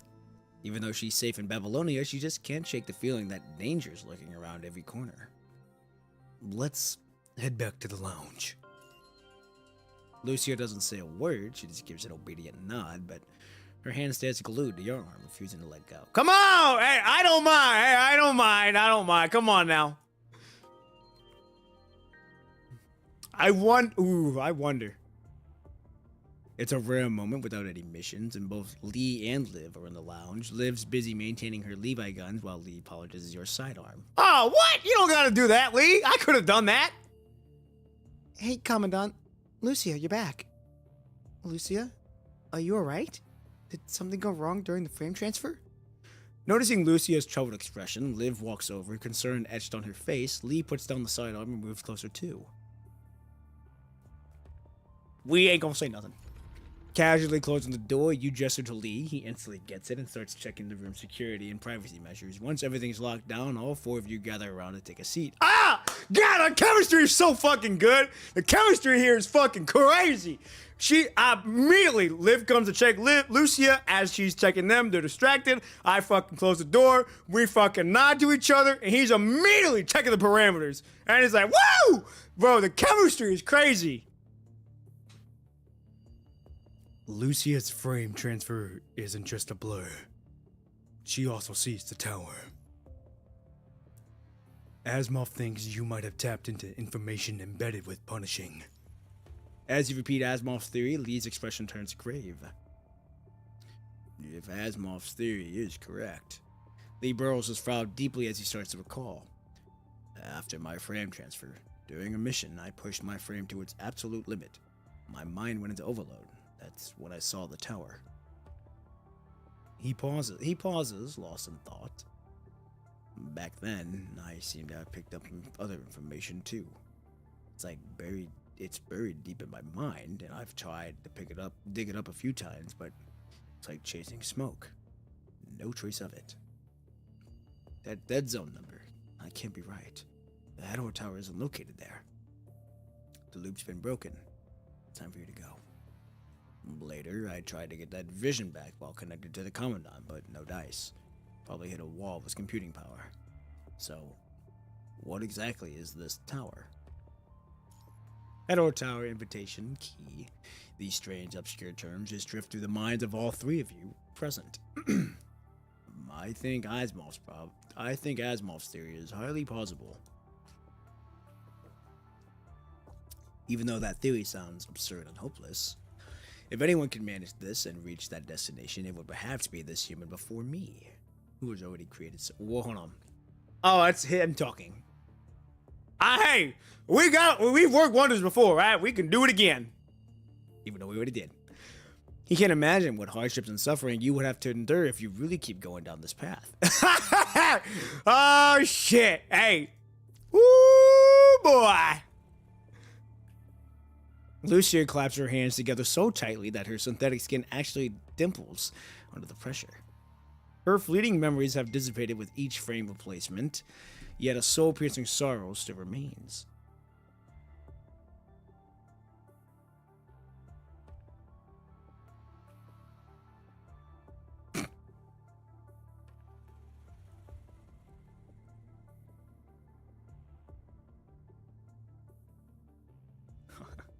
Sorry, I was texting my mom.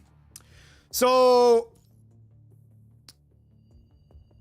okay, so hold on. So the theory is, it was about the Hador Tower and all that, but the theory is that the future, I did something for V-Rod Time, did some future shit, and now they're finally like, oh, if you actually had to go through that shit, like, oh, what exactly made her so sorrowful she refuses to dwell on it?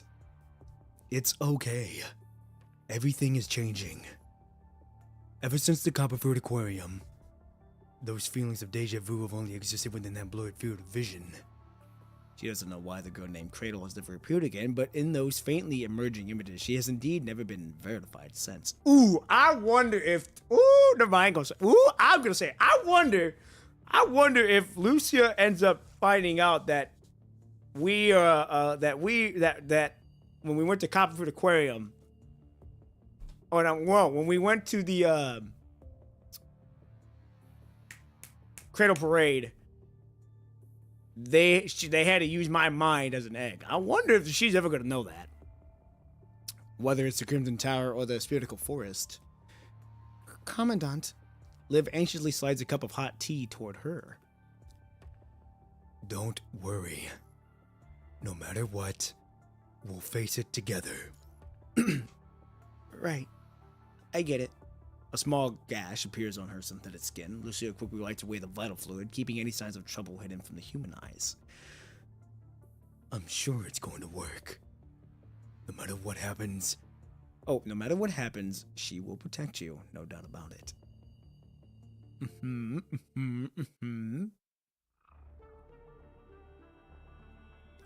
This used to be a thriving town with research facilities popping up all over, drawn by the prestige of housing the first zero-point reactor. On December 20th, 2160, the punishing virus burst forth from the activated zero-point reactor, transforming this place into one of the areas with the highest punishing concentrations on the surface. Cradle once stopped by here, but she never found the story she was hoping for. Since Cradle left, the library, which had briefly come alive due to the arrival of the Hador creatures, have once again fallen silent. Grass stems snap underfoot with a faint crackle as the dark green pays a visit carrying his return ticket. Back then, where's this Dominic vanished? Is this where Dominic vanished? A voice from deep within his mind poses this question. Yes. 0-point reactor 1 is right by that library.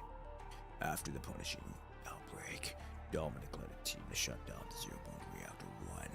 Not a single one of them made it back. But the reactor, it was definitely taken offline from the inside. The agent's gaze is fixed on blinking on the ravaged library in the distance. Nah, I wonder why his name said Trout. With the library looking like this, completely abandoned, is 0-point reactor 1 actually still running? You bet it is. Stuff built in the golden age isn't going to crumble just after a few decades of bad weather. He strides past the library, weaving through the streets and alleyways.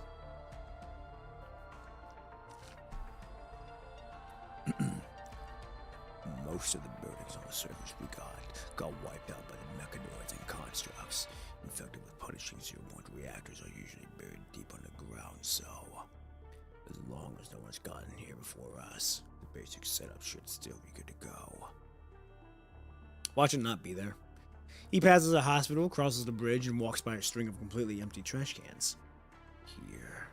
Following the faded street signs, he finds a central power facility. Clearly, whoever evacuated this place made sure to cut the power to the entire city. Done. For Vonnegut, cracking into the terminal and bringing the city's power back online is a piece of cake. The moment he hits that last key, the entire city jolts awake from its slumber. But right on cue, high concentrations of punishing surge through all the newly powered machinery. Countless machines, their red warning lights flashing frantically, start to roam aimlessly through the streets. They're like demons on a night patrol, kicking up a ruckus amidst the cold, desolate ruins. It's really buzzing in here. The agent strolls along, cradling alongside the corrupted, making the way to the ultimate destination. I guess it's to separate the two-person talking inside Nugget. Oh. Okay.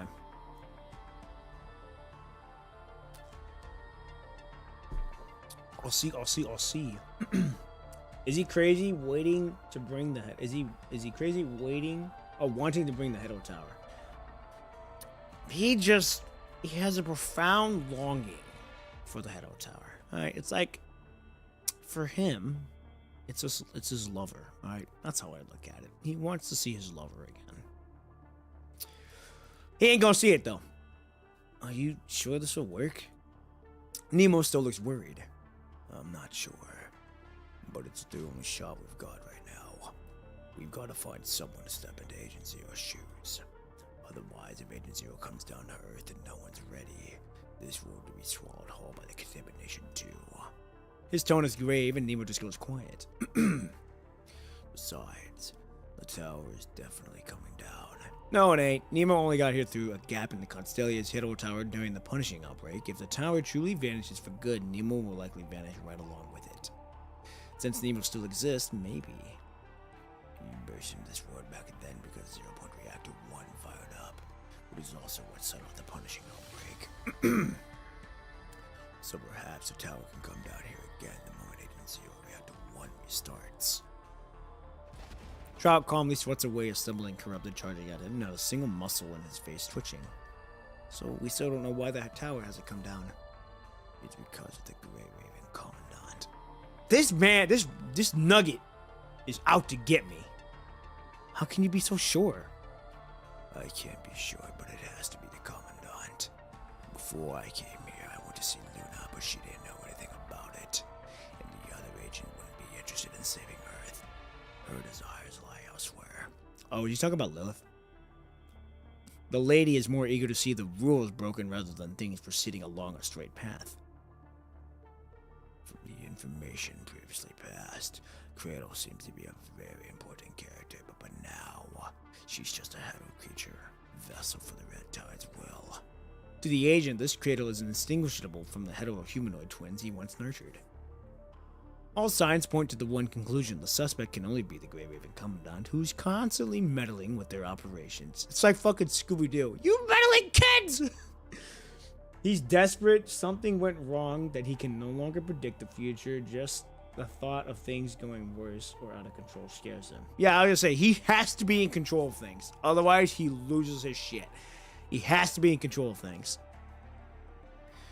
No matter what, the tower can fall in anyone else's hands, especially not the humans.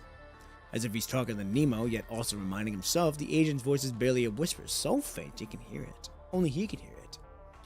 Only this way can this long journey finally conclude. He's been repeating this chaotic, excessively long dream for far too long. He became a jumbled mess, given a new identity by a mask. As time goes on, these identities fuse with every being, eventually settling deep within his consciousness. Vonnegut.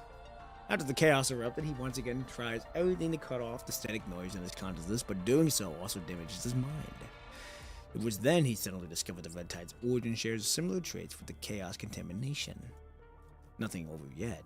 Only by completely controlling the Hero Tower can he achieve his purpose.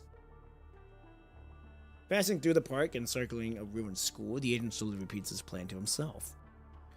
Even though the punishing virus is nowhere to be near as bad as the chaos contamination, from your era, even the punishing concentration gets too high, it could attract the contamination metric. Agent Zero.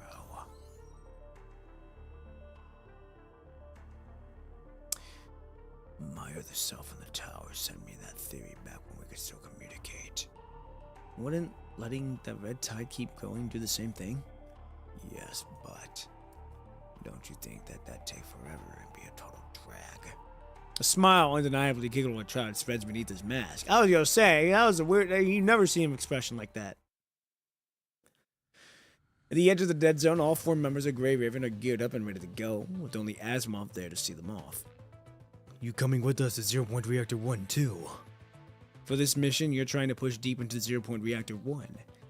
An execution squad that wandered into the dead zone just reported in, powers back in the city around 0-point Reactor 1. 0-point Reactor 1 is one of the places where the highest concentration of the punishing virus. So far, Grey Raven is the only squad capable of handling a mission like this. If I try to enter with you, Babylonia staff would drag me back to the Science Council before I even get inside. Asimov pours a terminal-sized case from a box next to him. You forgot to bring this. Oh, the one Cervantes brought. The key. Even earlier, before Lucia got her Pyroth frame, you traveled to Aerospace City with Liv. You were there to help smooth things over between humans and the machines. As the mission wraps up, you're about to leave. Cervantes, who says he's part of the Church of Machina, hands a case to you. This new key to activate the invitation. It's also a message Sage left behind.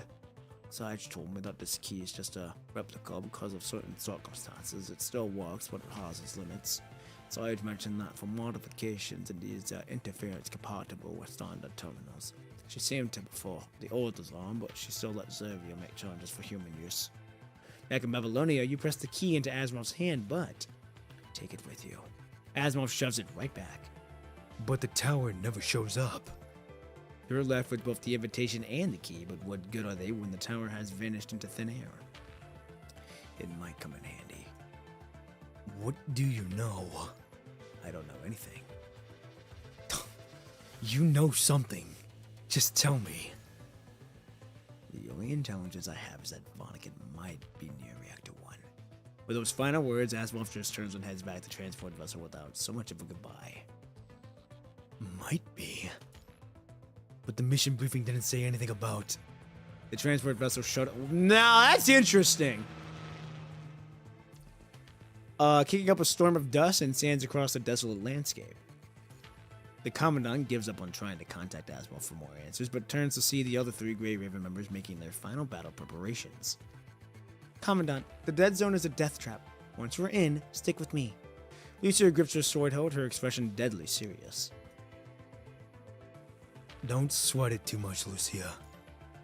It's not every day we go on a mission like this together. Liv has just finished checking her supplies and approaches. Supply check complete, Commandant. No unusual activity detected. The new filtration systems in the safe zone are humming along normally. Looks like all potential threats are cooped up in the dead zone. Once we step foot in there, we'll need to be on high alert. Lee scans the surrounding areas before clicking the scope back onto his sniper rifle. Alright then. Let's roll. Twilight flames rage across the plains as Grey Raven assembles and pushes into the dead zone. Hell yeah! Hey! We're here one more time! We're here again! Here we go. Episode 12. Endless Fog.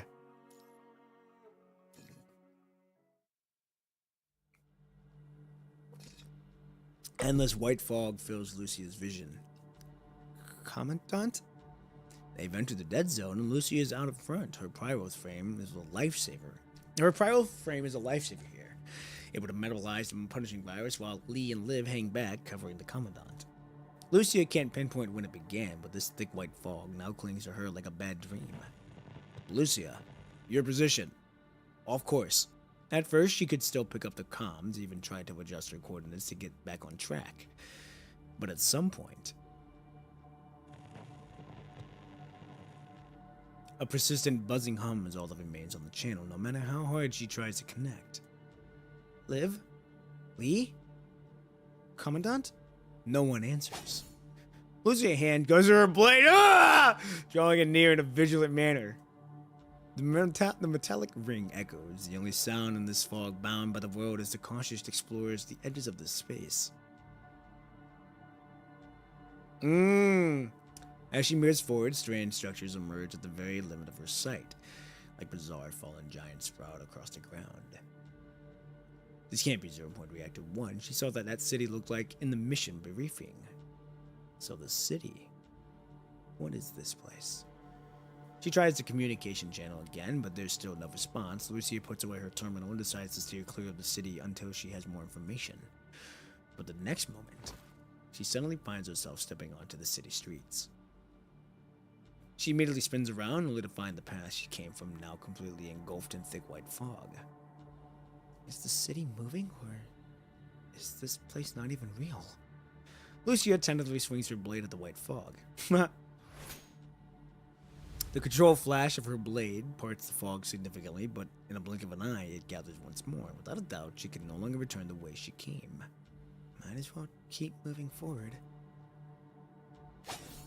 With her blade held vigilantly before her, she slowly ventures into the unnaturally dazzling city. The first street has no one in sight. Only the red tide covers the ground, snaking its way through the fog-shrouded street. The second street also holds no one in sight. A few crimson butterflies flutter gracefully through the air. The third street. Oh, this makes me wonder if she's gonna actually see the one scene. If she does, oh shit! If she does, that makes me wonder if she's gonna see the scene. Almost two transparent figures are intensely discussing something. Once we entered the Inverhedo Tower, we head deeper to look into everything.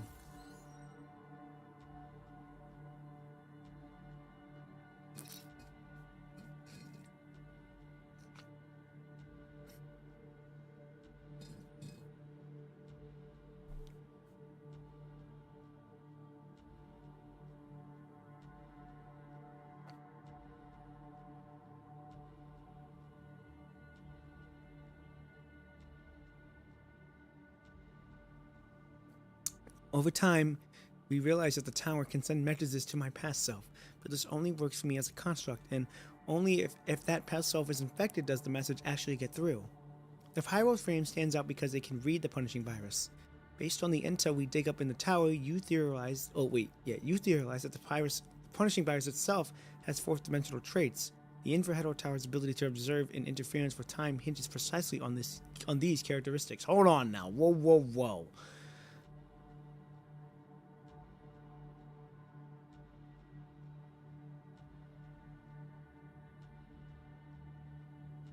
Yep. I remember that. I think they talked about it.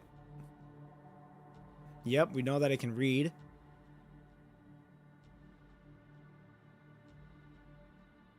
Okay.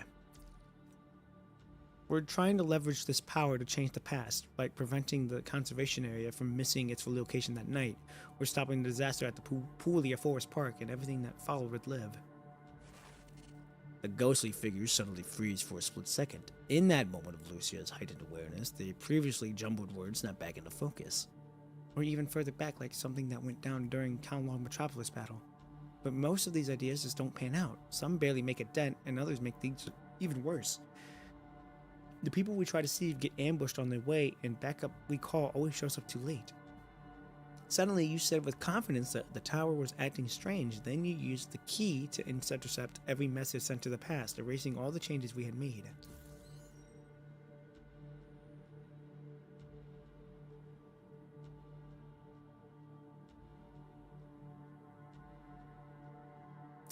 Through the hazy mist, she clearly sees herself and the Commandant deep in the conversation. The Commandant's response are barely audible, but her own urgent voice cuts through with perfect clarity. Some kind of hallucination created by the city? Nope, I'm afraid not. She tries to approach the two phantoms, but they don't attack. Instead, they suddenly fade into the street. What's happening? She breaks into a run. The 4th Street. A strange, familiar, pale girl and another known as Cradle are locked into a fierce combat. Cradle? The Cradle before her is clearly not seamlessly harmless. Hetero creature's girl, she knows her attacks are relentless as she masterfully manipulates the red tide in her own battle against the pale girl. Got you. Finally. Just as she catches the pale girl, her opponent tears open Cradle's chest. A strange fruit is placed in her wound. You put it inside me so you can share Agent Zero's authority, right? Ha, Vonnegut, it looks like you finally made some progress. Congrats. But you made it way too obvious. At least let me stay in the dark a bit longer before catching on. Smiling, Cradle presses her fingernails into her wound and digs out the fruit that hasn't yet fused with her body. Didn't we read this part already?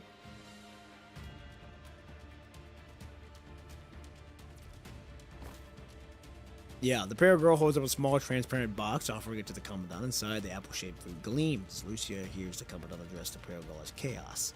It's part of the hetero creature's memory. Cradle's been itching to get your memories. If you go ahead and eat it, she might just end up swallowing both it and you together. If all goes according to plan, this fruit will fuse with Cradle. Oh, God! Making the separation almost impossible. That way I can keep her in check and stop her from freely controlling the red tide. It's connected to the inver hetero tower, so it won't change even if it's time reversed.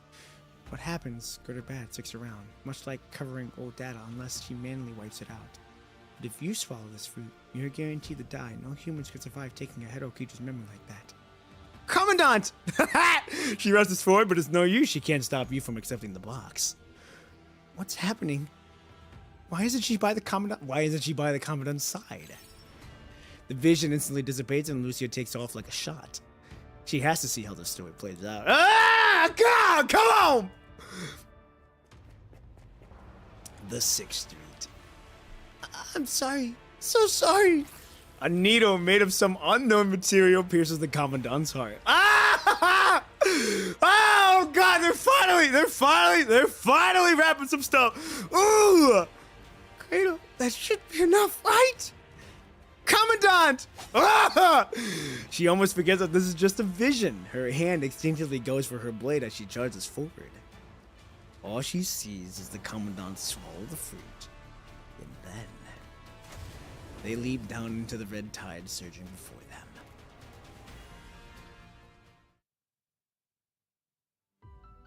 Ah! Oh, shit! Commandant. She collapses to her knees, her mind in a complete blank. The source of her sorrow and pain during the frame transfers become crystal clear. Right here, countless times over and over again, she lost her Commandant.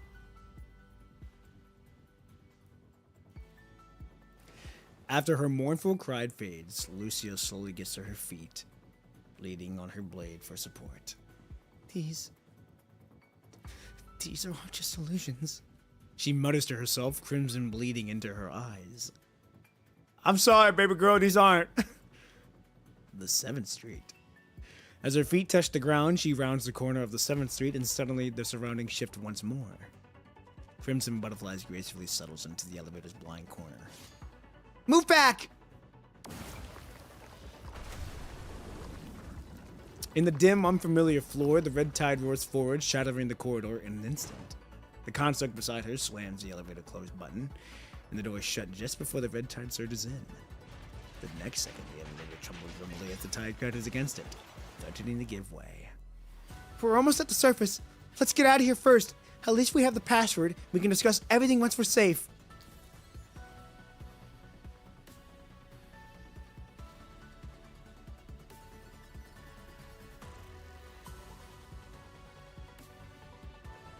Inside the elevator, Lucia is talking with the Commandant beside her.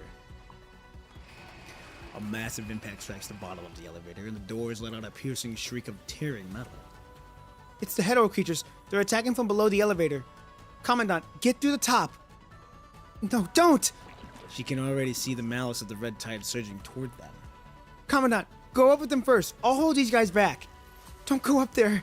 But hetero creatures emerge as the red tide in the elevator is already up to their legs. The human immersed in it can only meet with decay and death. Commandant. She runs forward desperately, but it is powerless to stop the human from climbing upward. I was gonna say, you can't stop me once I'm already rolling. Oh shit! I hope she sees the scene. I hope she sees the scene. If she does, this will easily break top 5 chapters in PGR. I hope they do. I hope they show it. Well, hello there, Grey Raven Commandant. I was in the red tide all along. How could Lucia possibly find someone made of red tide within the tide itself? In the moment of extreme anger, the voice module fails to produce sound. She watches helplessly as the human body is torn apart by the red tide. Just as victory appears within reach, Cradle! oh, dude! Oh God! When when she gets out of this dream and she sees Cradle, she's gonna go out for blood. She's immediately just gonna go fucking put belt to ass on Cradle if she sees her in person. Oh God, that's gonna be a fucking scene. The Lucia standing desperately in the elevator seems to hear her rage, slowly stealing and looking up at the crimson spreading downward. She knows exactly what those are. It's like a hall of mirrors inside the elevator, reflecting a crimson inferno. How many times has she and the Commandant repeated this cycle of death? How many times have they gone through such painful separations? No, don't give up! Lucio leaps forward, plunging into the elevator covered in the red tide and blood. No matter what. She seems to have merged with the figure of Lucia standing in the corridor. I will not give up! Her pyro katana carves. I acted like a dude there, that's my fault. Nearly sparking against the air itself. Her blade flashes upward, the red tide casting down its spine with the white mist recedes and waves. Everything around her melts away under the relentless assault. The 8th Street. Ugh, the white mist thins a bit, and Lucia flips her blade, then sprints forward. Her blade gleams ripped through the space, shredding the pale mist. She doesn't hesitate anymore, cutting down every phantom in her path. She cleaves through Vonnegut as he steps into the hetero tower and slashes apart Cradle, reborn in the red tide. As her blade pierces the hetero creature's chest, she hears Cradle's schemes. When her edge slices into Vonnegut's neck, she witnesses a conversation between the agent and Nemo. The mist swirls and clears, yet Lucia pushes on through this strange space.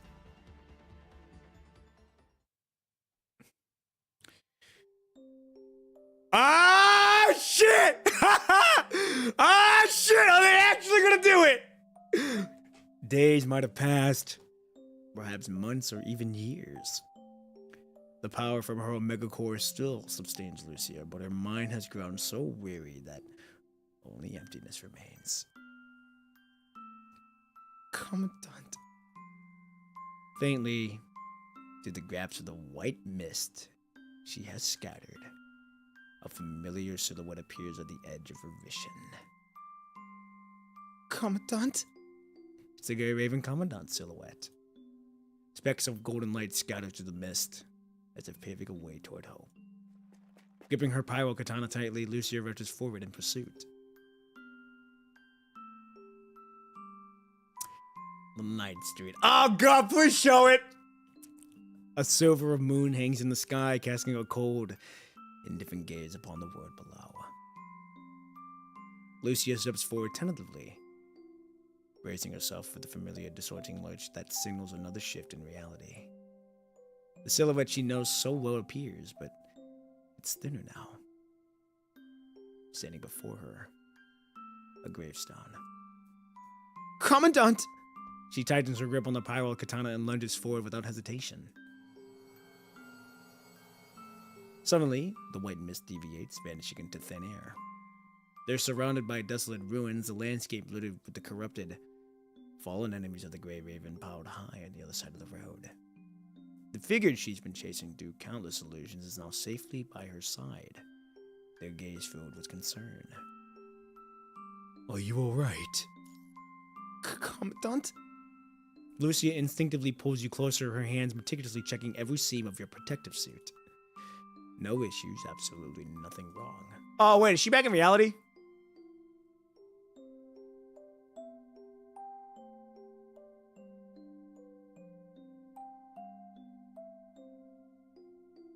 Yeah, is she back in reality now? You are the Commandant. Her Commandant. The Grey Raven Commandant. Not injured. Not consumed by the Red Tide's fruit. Not killed by Cradle. Not assimilated into the Red Tide. I'm okay. As Lucia reconfirms your safety, her agitated mind finally begins to settle. You started feeling unwell after we entered the city with Reactor 1. What happened? She suddenly realizes only a moment has passed since she first stepped into the hallucination. No forking paths, no white mist, no illusions. Just a single step. Yet it feels like she'd lived countless ages. Did your frame download something from the punishing virus? Lucia opens her mouth and closes it, not sure where to even start. In the hallucination downloaded from the punishing virus, she saw countless fragments she previously dreamed of during standby mode. Pyro's frames locked in battle, Crimson Star Pyro Tower, a space thick with white mist. The scattered nightmare fragments are now pieced together into more complete versions, but if she speaks on them aloud, will they somehow become real? I'm sorry, Commandant.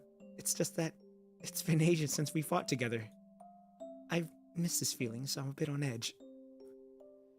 She lied. She doesn't want you to share the burden of this endless cycle of death and suffering. I'm sorry, we've already done it. If these nightmares truly manifest, she wants to bear all the calamity herself. She wishes for you to be safe, to return safely to Babylonia, to complete mission safely, to walk safely toward the future. Even if that future no longer has her.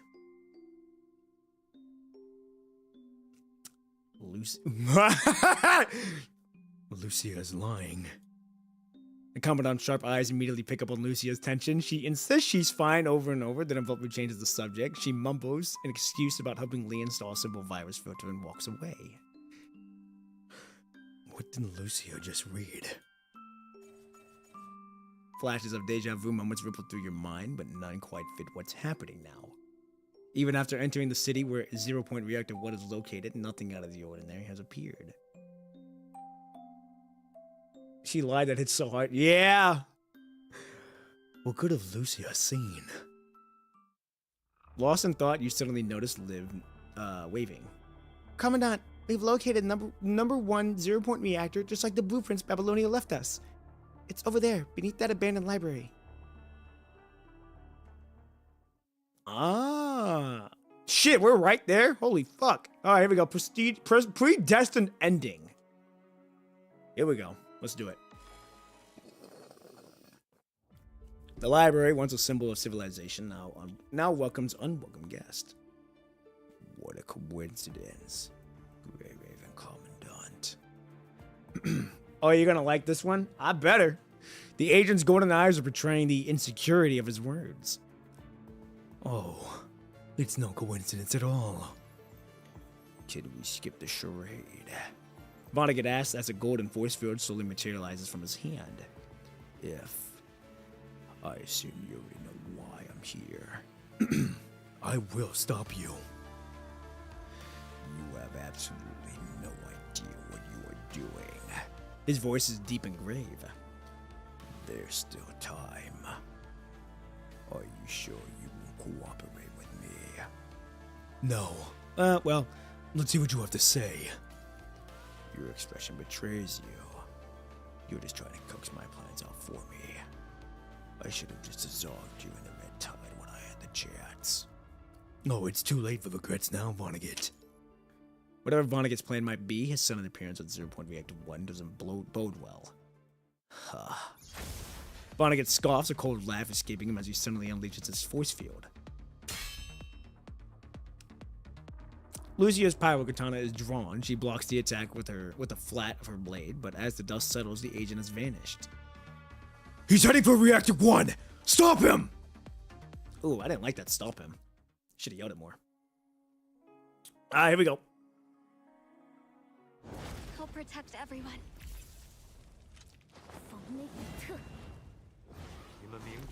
Oh shit! It's a thrill. Damn, we're ganging up on him. Hold on, I gotta turn this up. Sunblade! Raven's light. No way out. Seems like you are still full of Yeah, we're giving him the great treatment. We're giving him the... Oh, damn. Oh, shit, the fog?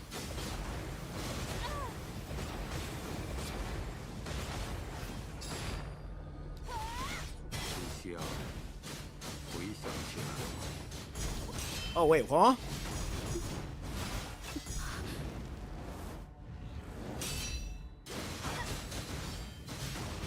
How's one supposed to avoid it when they're in it?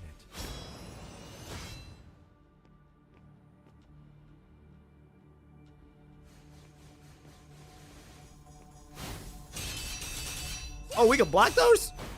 Good to know. An oath changes Aye. nothing.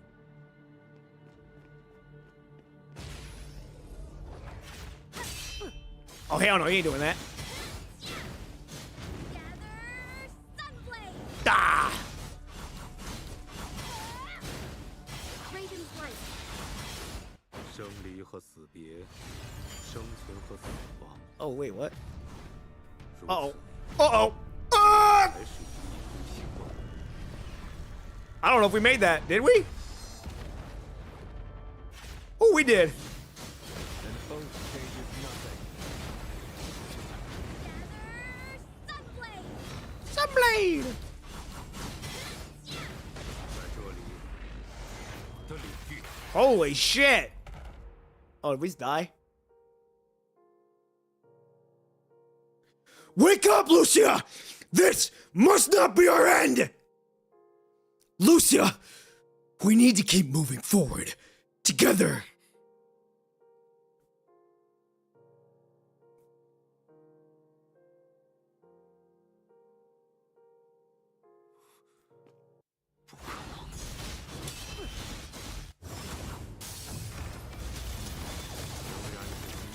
Hey! Your chance of survival. 这个世界的结局 Oh shit, he's in a new form. What the? Oh wait, no, this is other form. Where am I at? Where am I at? Where am I at? Run! Okay, I'm in.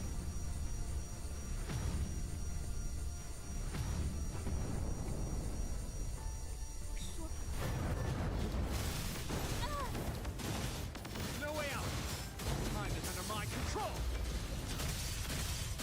Don't think you can escape my. No way out. Dude, this is crazy. Your chance of survival has been reduced to 0. Look at Liv dancing. No way out. Cease your existence. At the end of time. Bop. Don't think you can escape my sight. Yasuski! 窃取。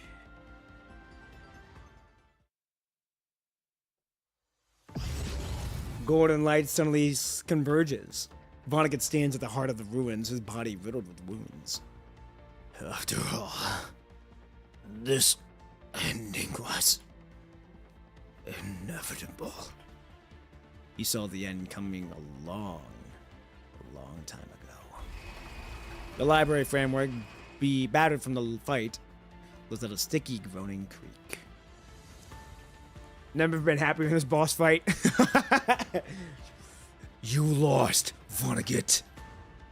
Yes, I've lost. but I still have to warn you.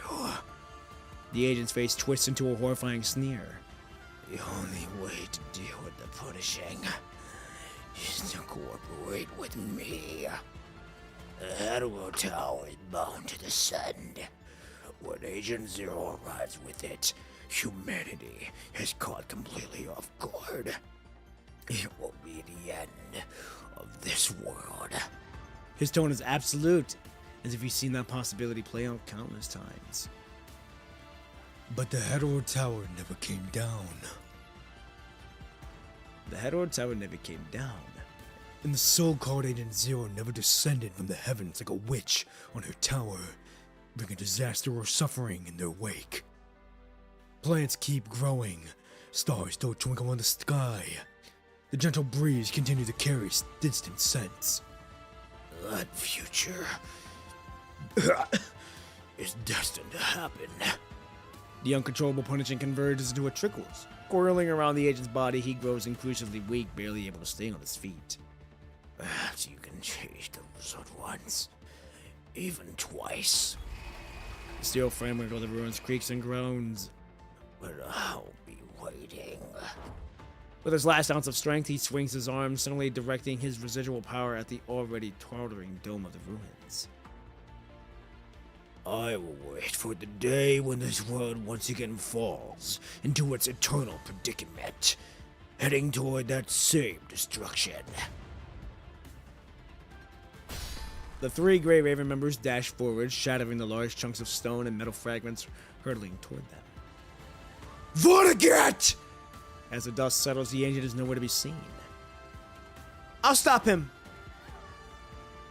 Lucia hounds punishing trail, following it deep into the library's underground. Hey! The red tide still churns in areas the basic virus filters haven't reached. She cuts down several Hetero creatures spawned by the contagion, where wades through the blood-red corruption. There, she spots the agent's dark form. He sprawled motionless at the 0-point reactor 1, utterly still. He's dead. Wow, he died? The red tide surges and points of golden light flicker within it. Lucia's blade is out in an instant. But the next moment, she freezes solid. Countless memories like scattered stardust flood in her mind. Her nightmare comes true in the cruelest way imaginable. In that moment, she sees endless past. Oh shit! Let's go, Commandant.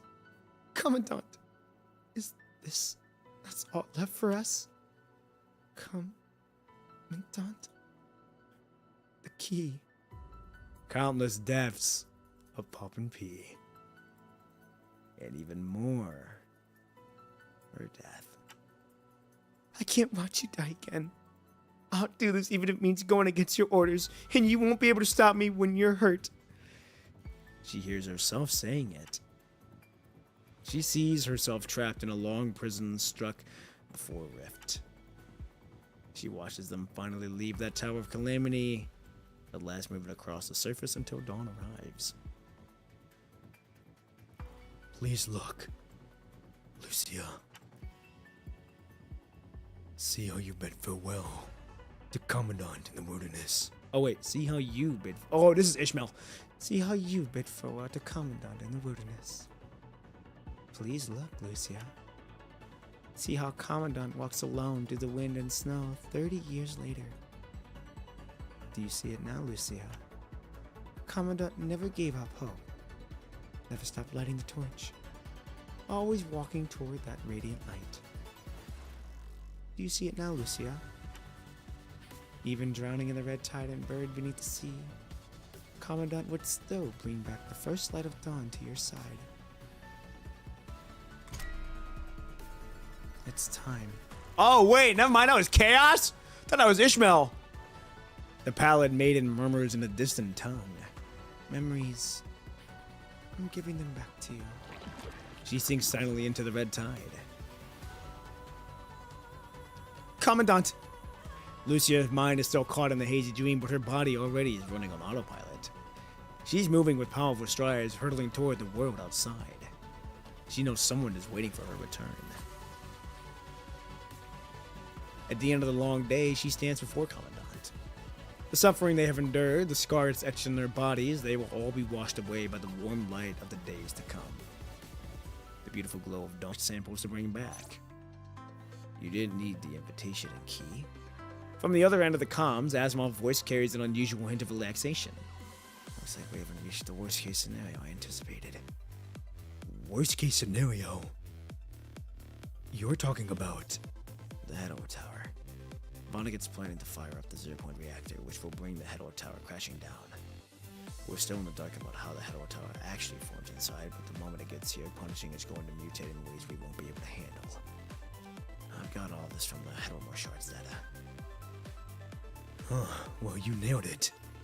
Our original worst-case scenario was him pulling it off and the Hedor Tower descending again. At that point, you and Lucia would have no choice but to head into the Hedor Tower with the invitation and the key and try to take control. Is he dead? Maybe. I'm not sure. Lee confirmed that Vonnegut's body is dead, but considering past instances of a consciousness transfer, nobody can say for sure if he's uploaded his mind somewhere else again. After a quick rundown of the samples he needs, Asimov hangs up.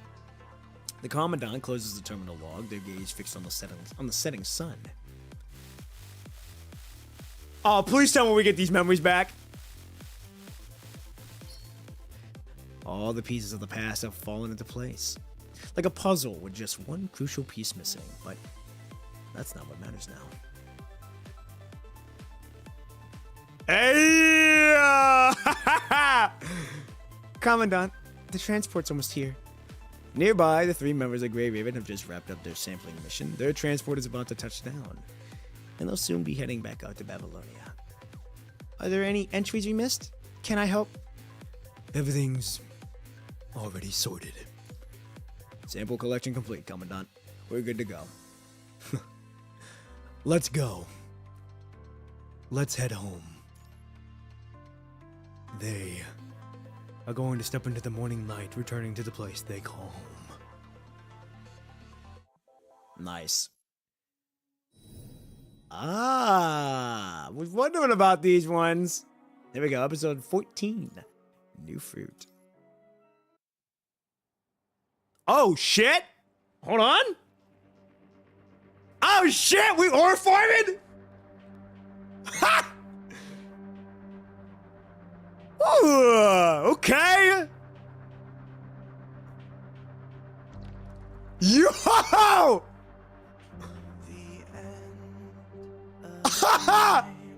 Has come. The heat of blood had faded away. No way. Chains that bind my soul. Oh, we're singing. There's a chance to load and last, to make a shot and thwart the dark's arrival. Okay.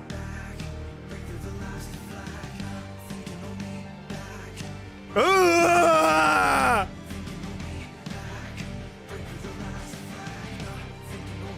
Yeah! Chase the silver light, reverse the time, take out the blight. Okay. Raven's wings now fly. Yo! This is so good.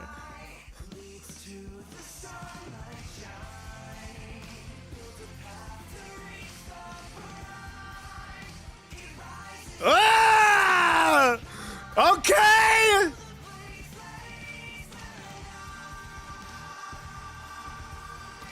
Dude. Oh, hell yeah.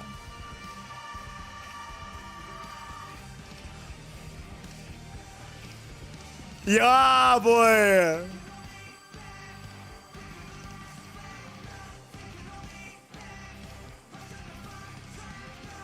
Yeah.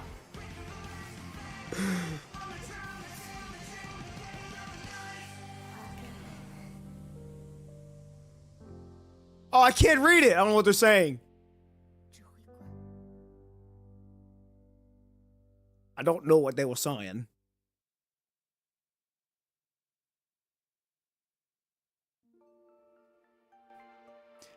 To think you find your way to me.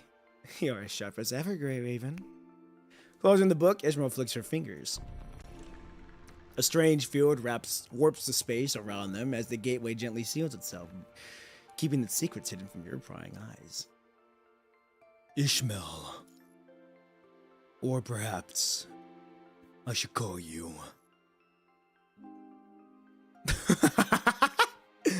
We'll be teasable here. Shkimel. Ishmael pauses, a flicker of confusion crossing her face. What is that? But that's fine. Whatever floats your boat. I think she said something along the lines, your memories, I'll give them back to you. Or at least that's what a random guy told me. Ah, okay. I'll see. Rising from her seat, Ishmael retrieves a porcelain cup brimming with sugar cubes from beneath the table. Would you like some? Sure. She plucks 2 sugar cubes from the cup and drops them into her coffee, stirring thoroughly before pulling the cup towards you. Without sugar, it would be bitter. Ishmael remarks a hidden meaning in her tone. All of that is behind us now. So, you were the one who helped me, weren't you? Yes. And no. As I've told you before, I'm just the gatekeeper. I don't make the rules.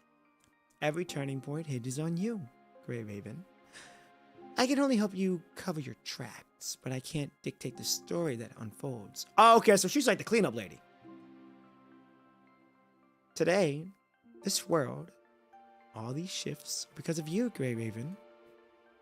Do you ever regret it? Carrying this burden all by yourself? Oh, hell no. Not one bit. Countless memories flood in her mind. Oh, so that's why. That's why they were saying her.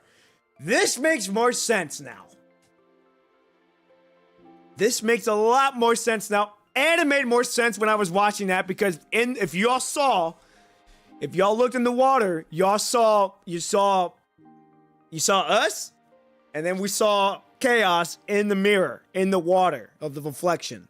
So this makes a lot more sense when I was reading and they were saying her. This makes a lot more sense now. Okay, here we go. Perhaps it was bitter enough to make her want to gnaw at fate's backbone and roar at the world's injustice, but no matter what, that is already in the past. I have no regrets. Now that you found your way to me, what's on your mind? Go ahead, ask away. Maybe I'll even give you a straight answer. She smiles, her gaze dropping back to the book in her hand. How is Nanami doing? Ah, that's right here in this one. Ishmael pulls a thin book from under her table and quickly thumbs through it. Nanami. She's tried to link up to Gasalt to crunch some numbers, but the word came back. Even Gasalt couldn't compute it.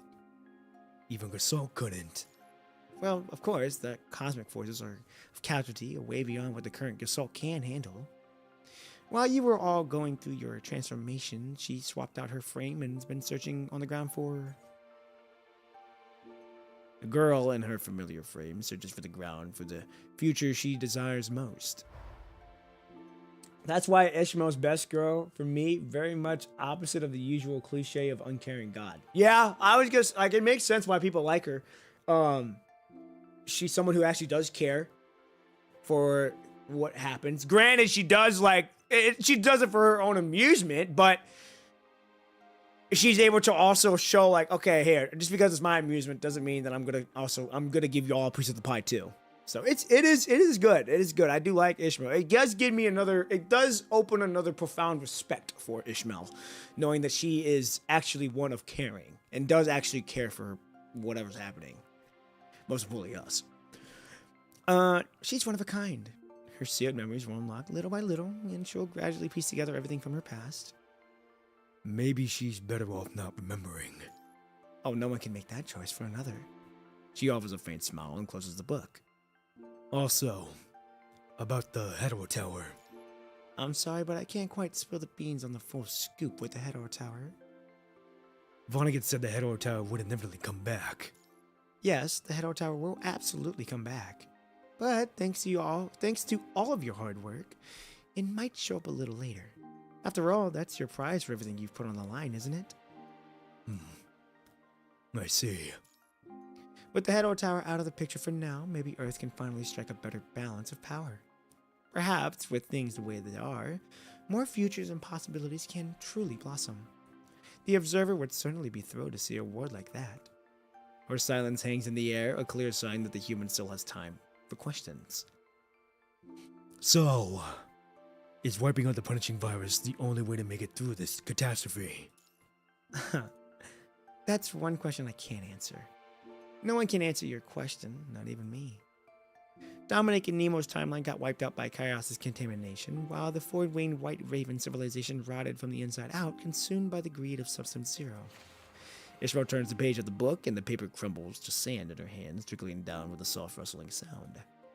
No one knows how to fix this mess. The question has no answer, yet countless answers all at once.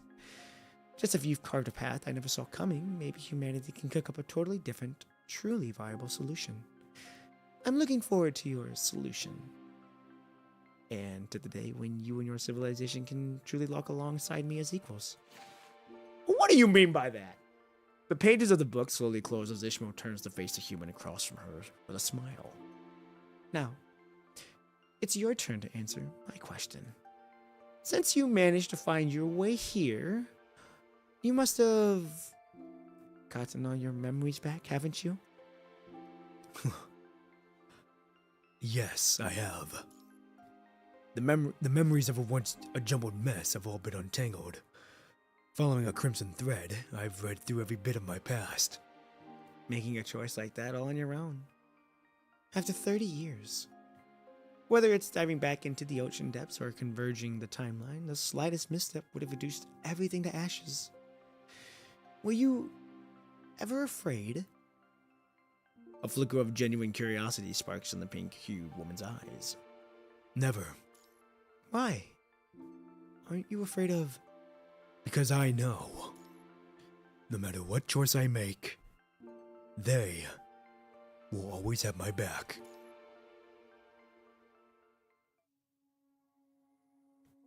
Yes. Them.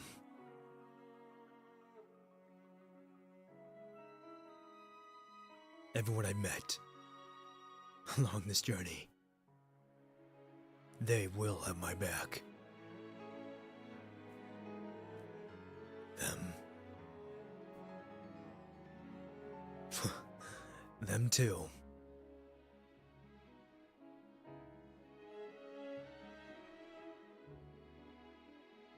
Them as well.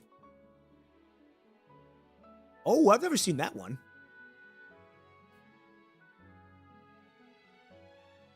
Dude, it's going down a trip of memory lane. Going through memory lane. Ah, going through memory lane. Them.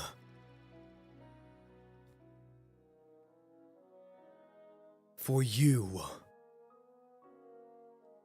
Maybe this is just a story.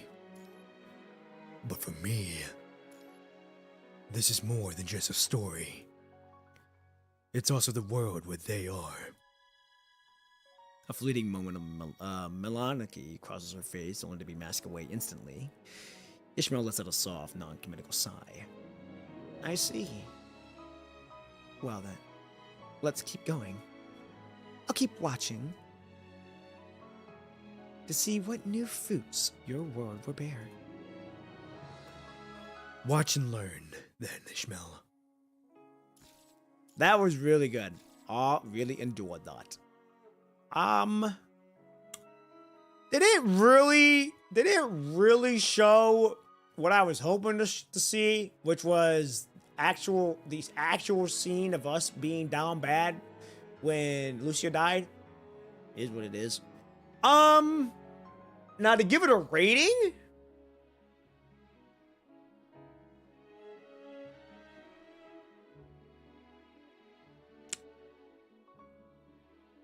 now this chapter alone,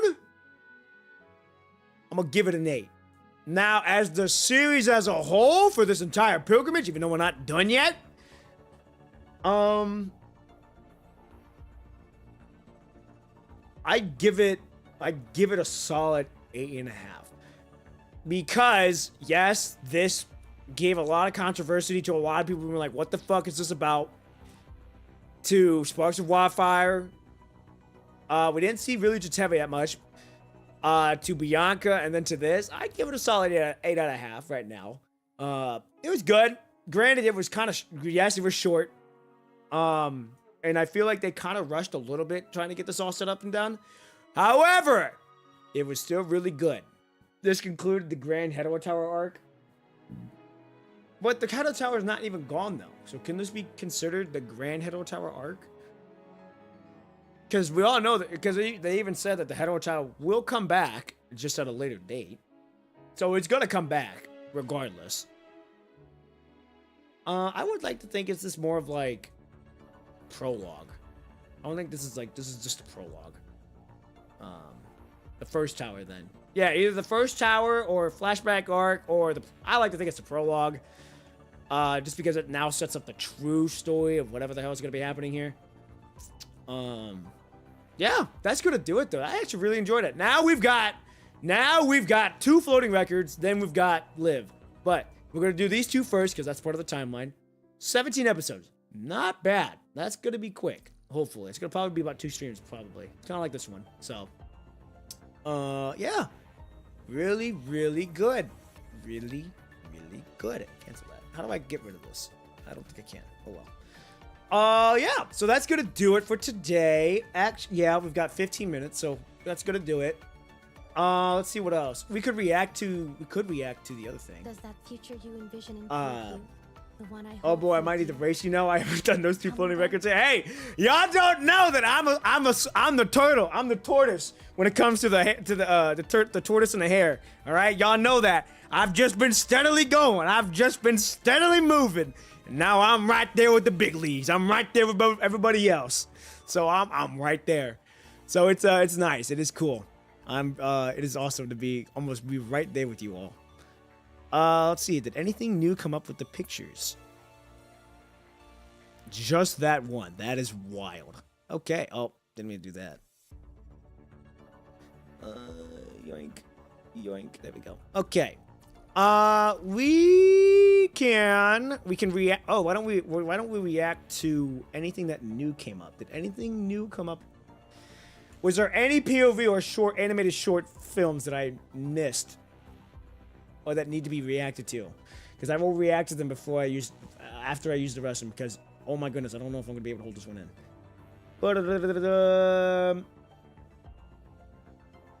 There's Bianca. There's that.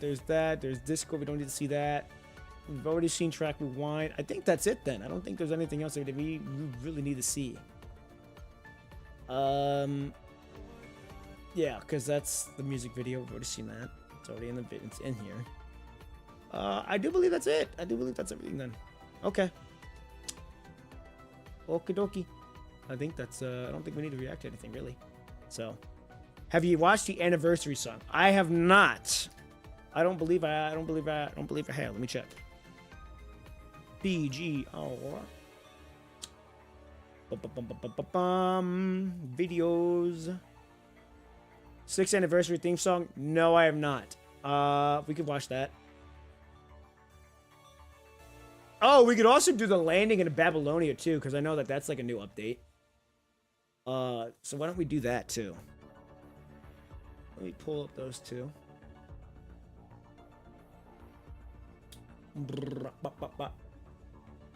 Videos. And boom. Okay, well, we'll react to those 2, and then that'll be it for the stream. So I'm gonna go use the restroom real quick because I cannot hold this in, and then we get started with those.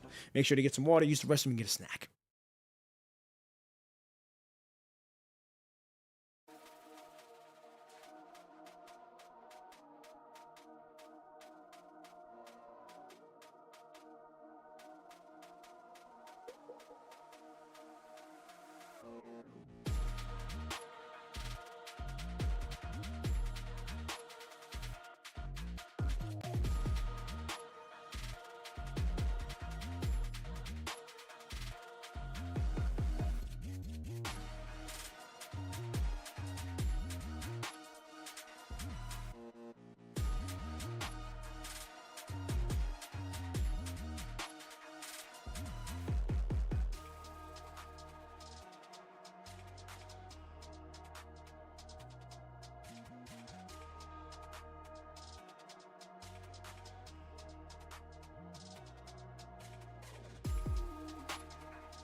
Alright, I am back.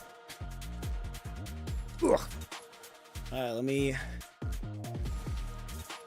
pull up these two really quick. So we're gonna react to the anniversary first, and then we'll react to the landing in Babylonia. Okay. Boom. And pause my music if I can find it. There we go. Okay. Landing in Babylonia is a cutscene when you first enter Babylonian mode. Oh shit! Hold on, is it? Well then I don't want to. Hold on, we ain't gonna react to that then. Hold up, we ain't not gonna react to that because I do want to stream. I want to stream that. That's gonna be fun for me to stream. I do want to stream that, so I'm not gonna react to that. If it's in the beginning when we get into that mode, then we ain't gonna react to it because I want to experience that firsthand.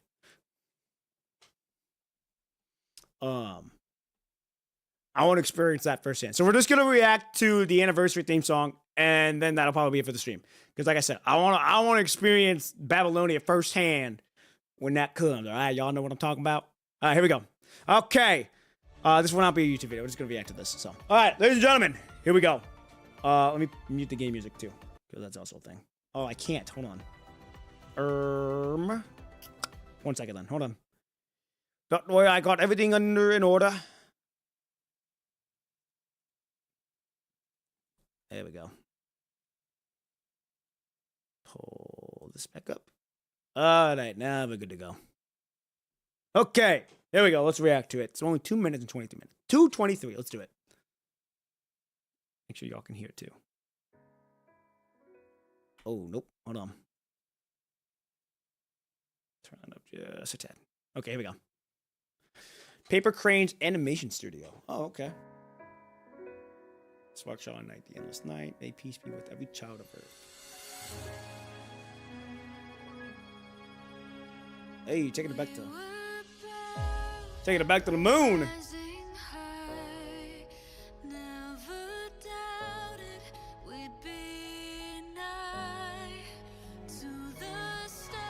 There's Atlantis.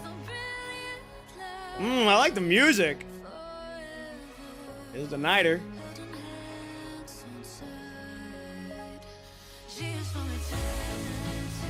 Hey!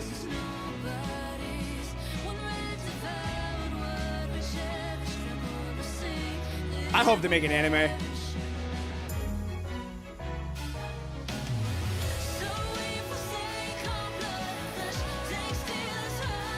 Hey!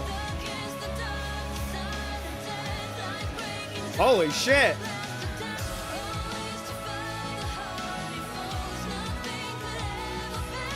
Here's our boy. Dude, it's good.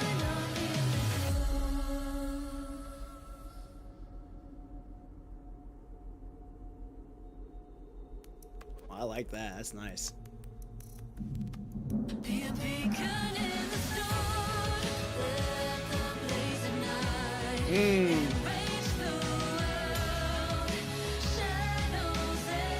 Damn, they even got Nanami fighting. What the hell?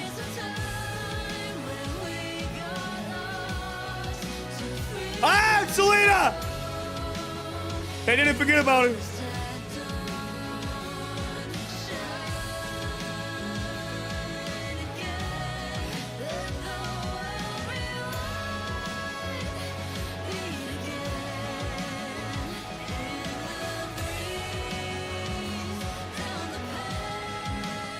Wow.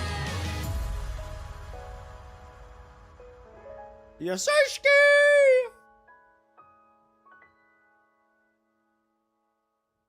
Into the Futopia. Huh? Pretty good. Pretty good. Pretty good. If I'm gonna be honest, it didn't really do too much for me, just because it was kind of like, yeah, it's 6th anniversary. It was cool.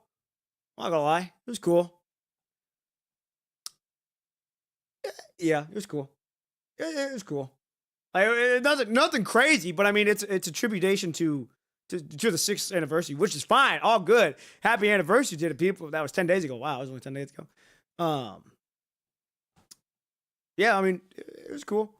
But yeah, I mean, it's a great thing on top of it though, and they have the ability to go back to this. Hold on, why am I redoing it? There we go. They have the ability to do an anime if they want to. Now, whether or not they actually commit to it, that's another story. Let me 1 second here. Let me turn on the sound for the game again, and now we're good. Okay, so we're 64% done on the main story. Doing both of the floating records, that probably realistically bumps it up to 80%. And then episode 37 is, I'm gonna guess, is the end of Pilgrimage, correct?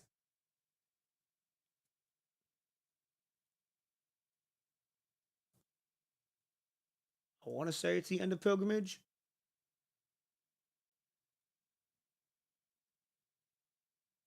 I don't know how they count the percentage thingy. Okay. No, it's all good. I have a feeling they do it by chapters. Or they do it by 100% complete. So it's 64%. 1, 2, 3, 4, 5, 6, 7. Oh, wait, hold on. 2, 3. Yeah, if they did it by 5, it'd be 50%. Okay. Okay, so now I know what we're doing with. So, okay. Tuesday stream, we're going to be doing Ishmael's affection story. And we're also going to be doing her wedding coding.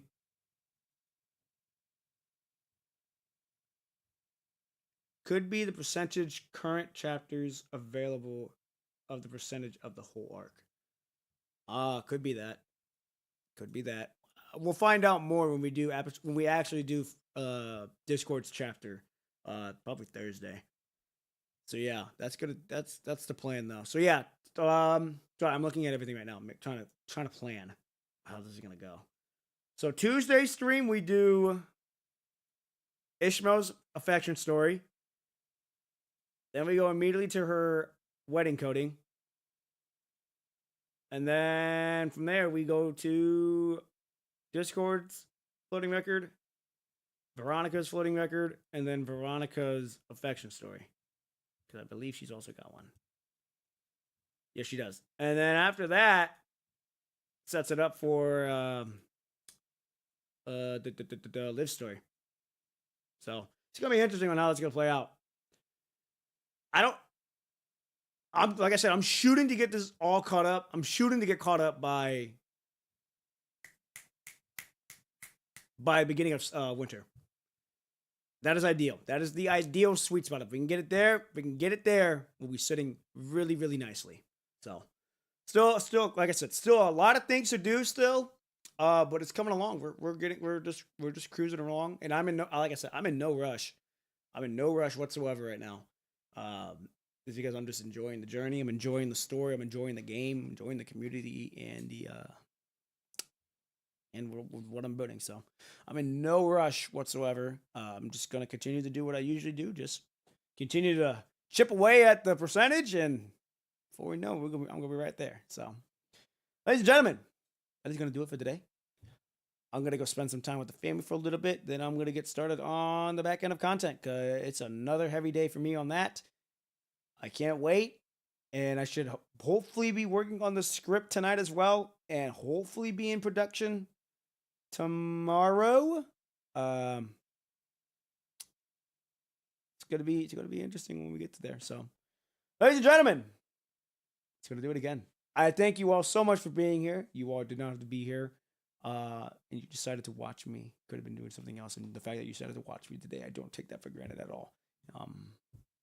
With what I'm building, I truly, truly believe that I will do something. I ain't gonna say what, but I will do something. So, yeah, just stay tuned. And again, thank you all so much. I will see you all Tuesday night, 7 p.m. Central Standard Time, where we will be doing Ishmael's affection story. And if we have time, our wedding coding. Until then, have a good weekend, everybody. Have a good morning. Have a good afternoon. Have a good evening. Stay safe out there. Stay warm. I'm out of here. Peace.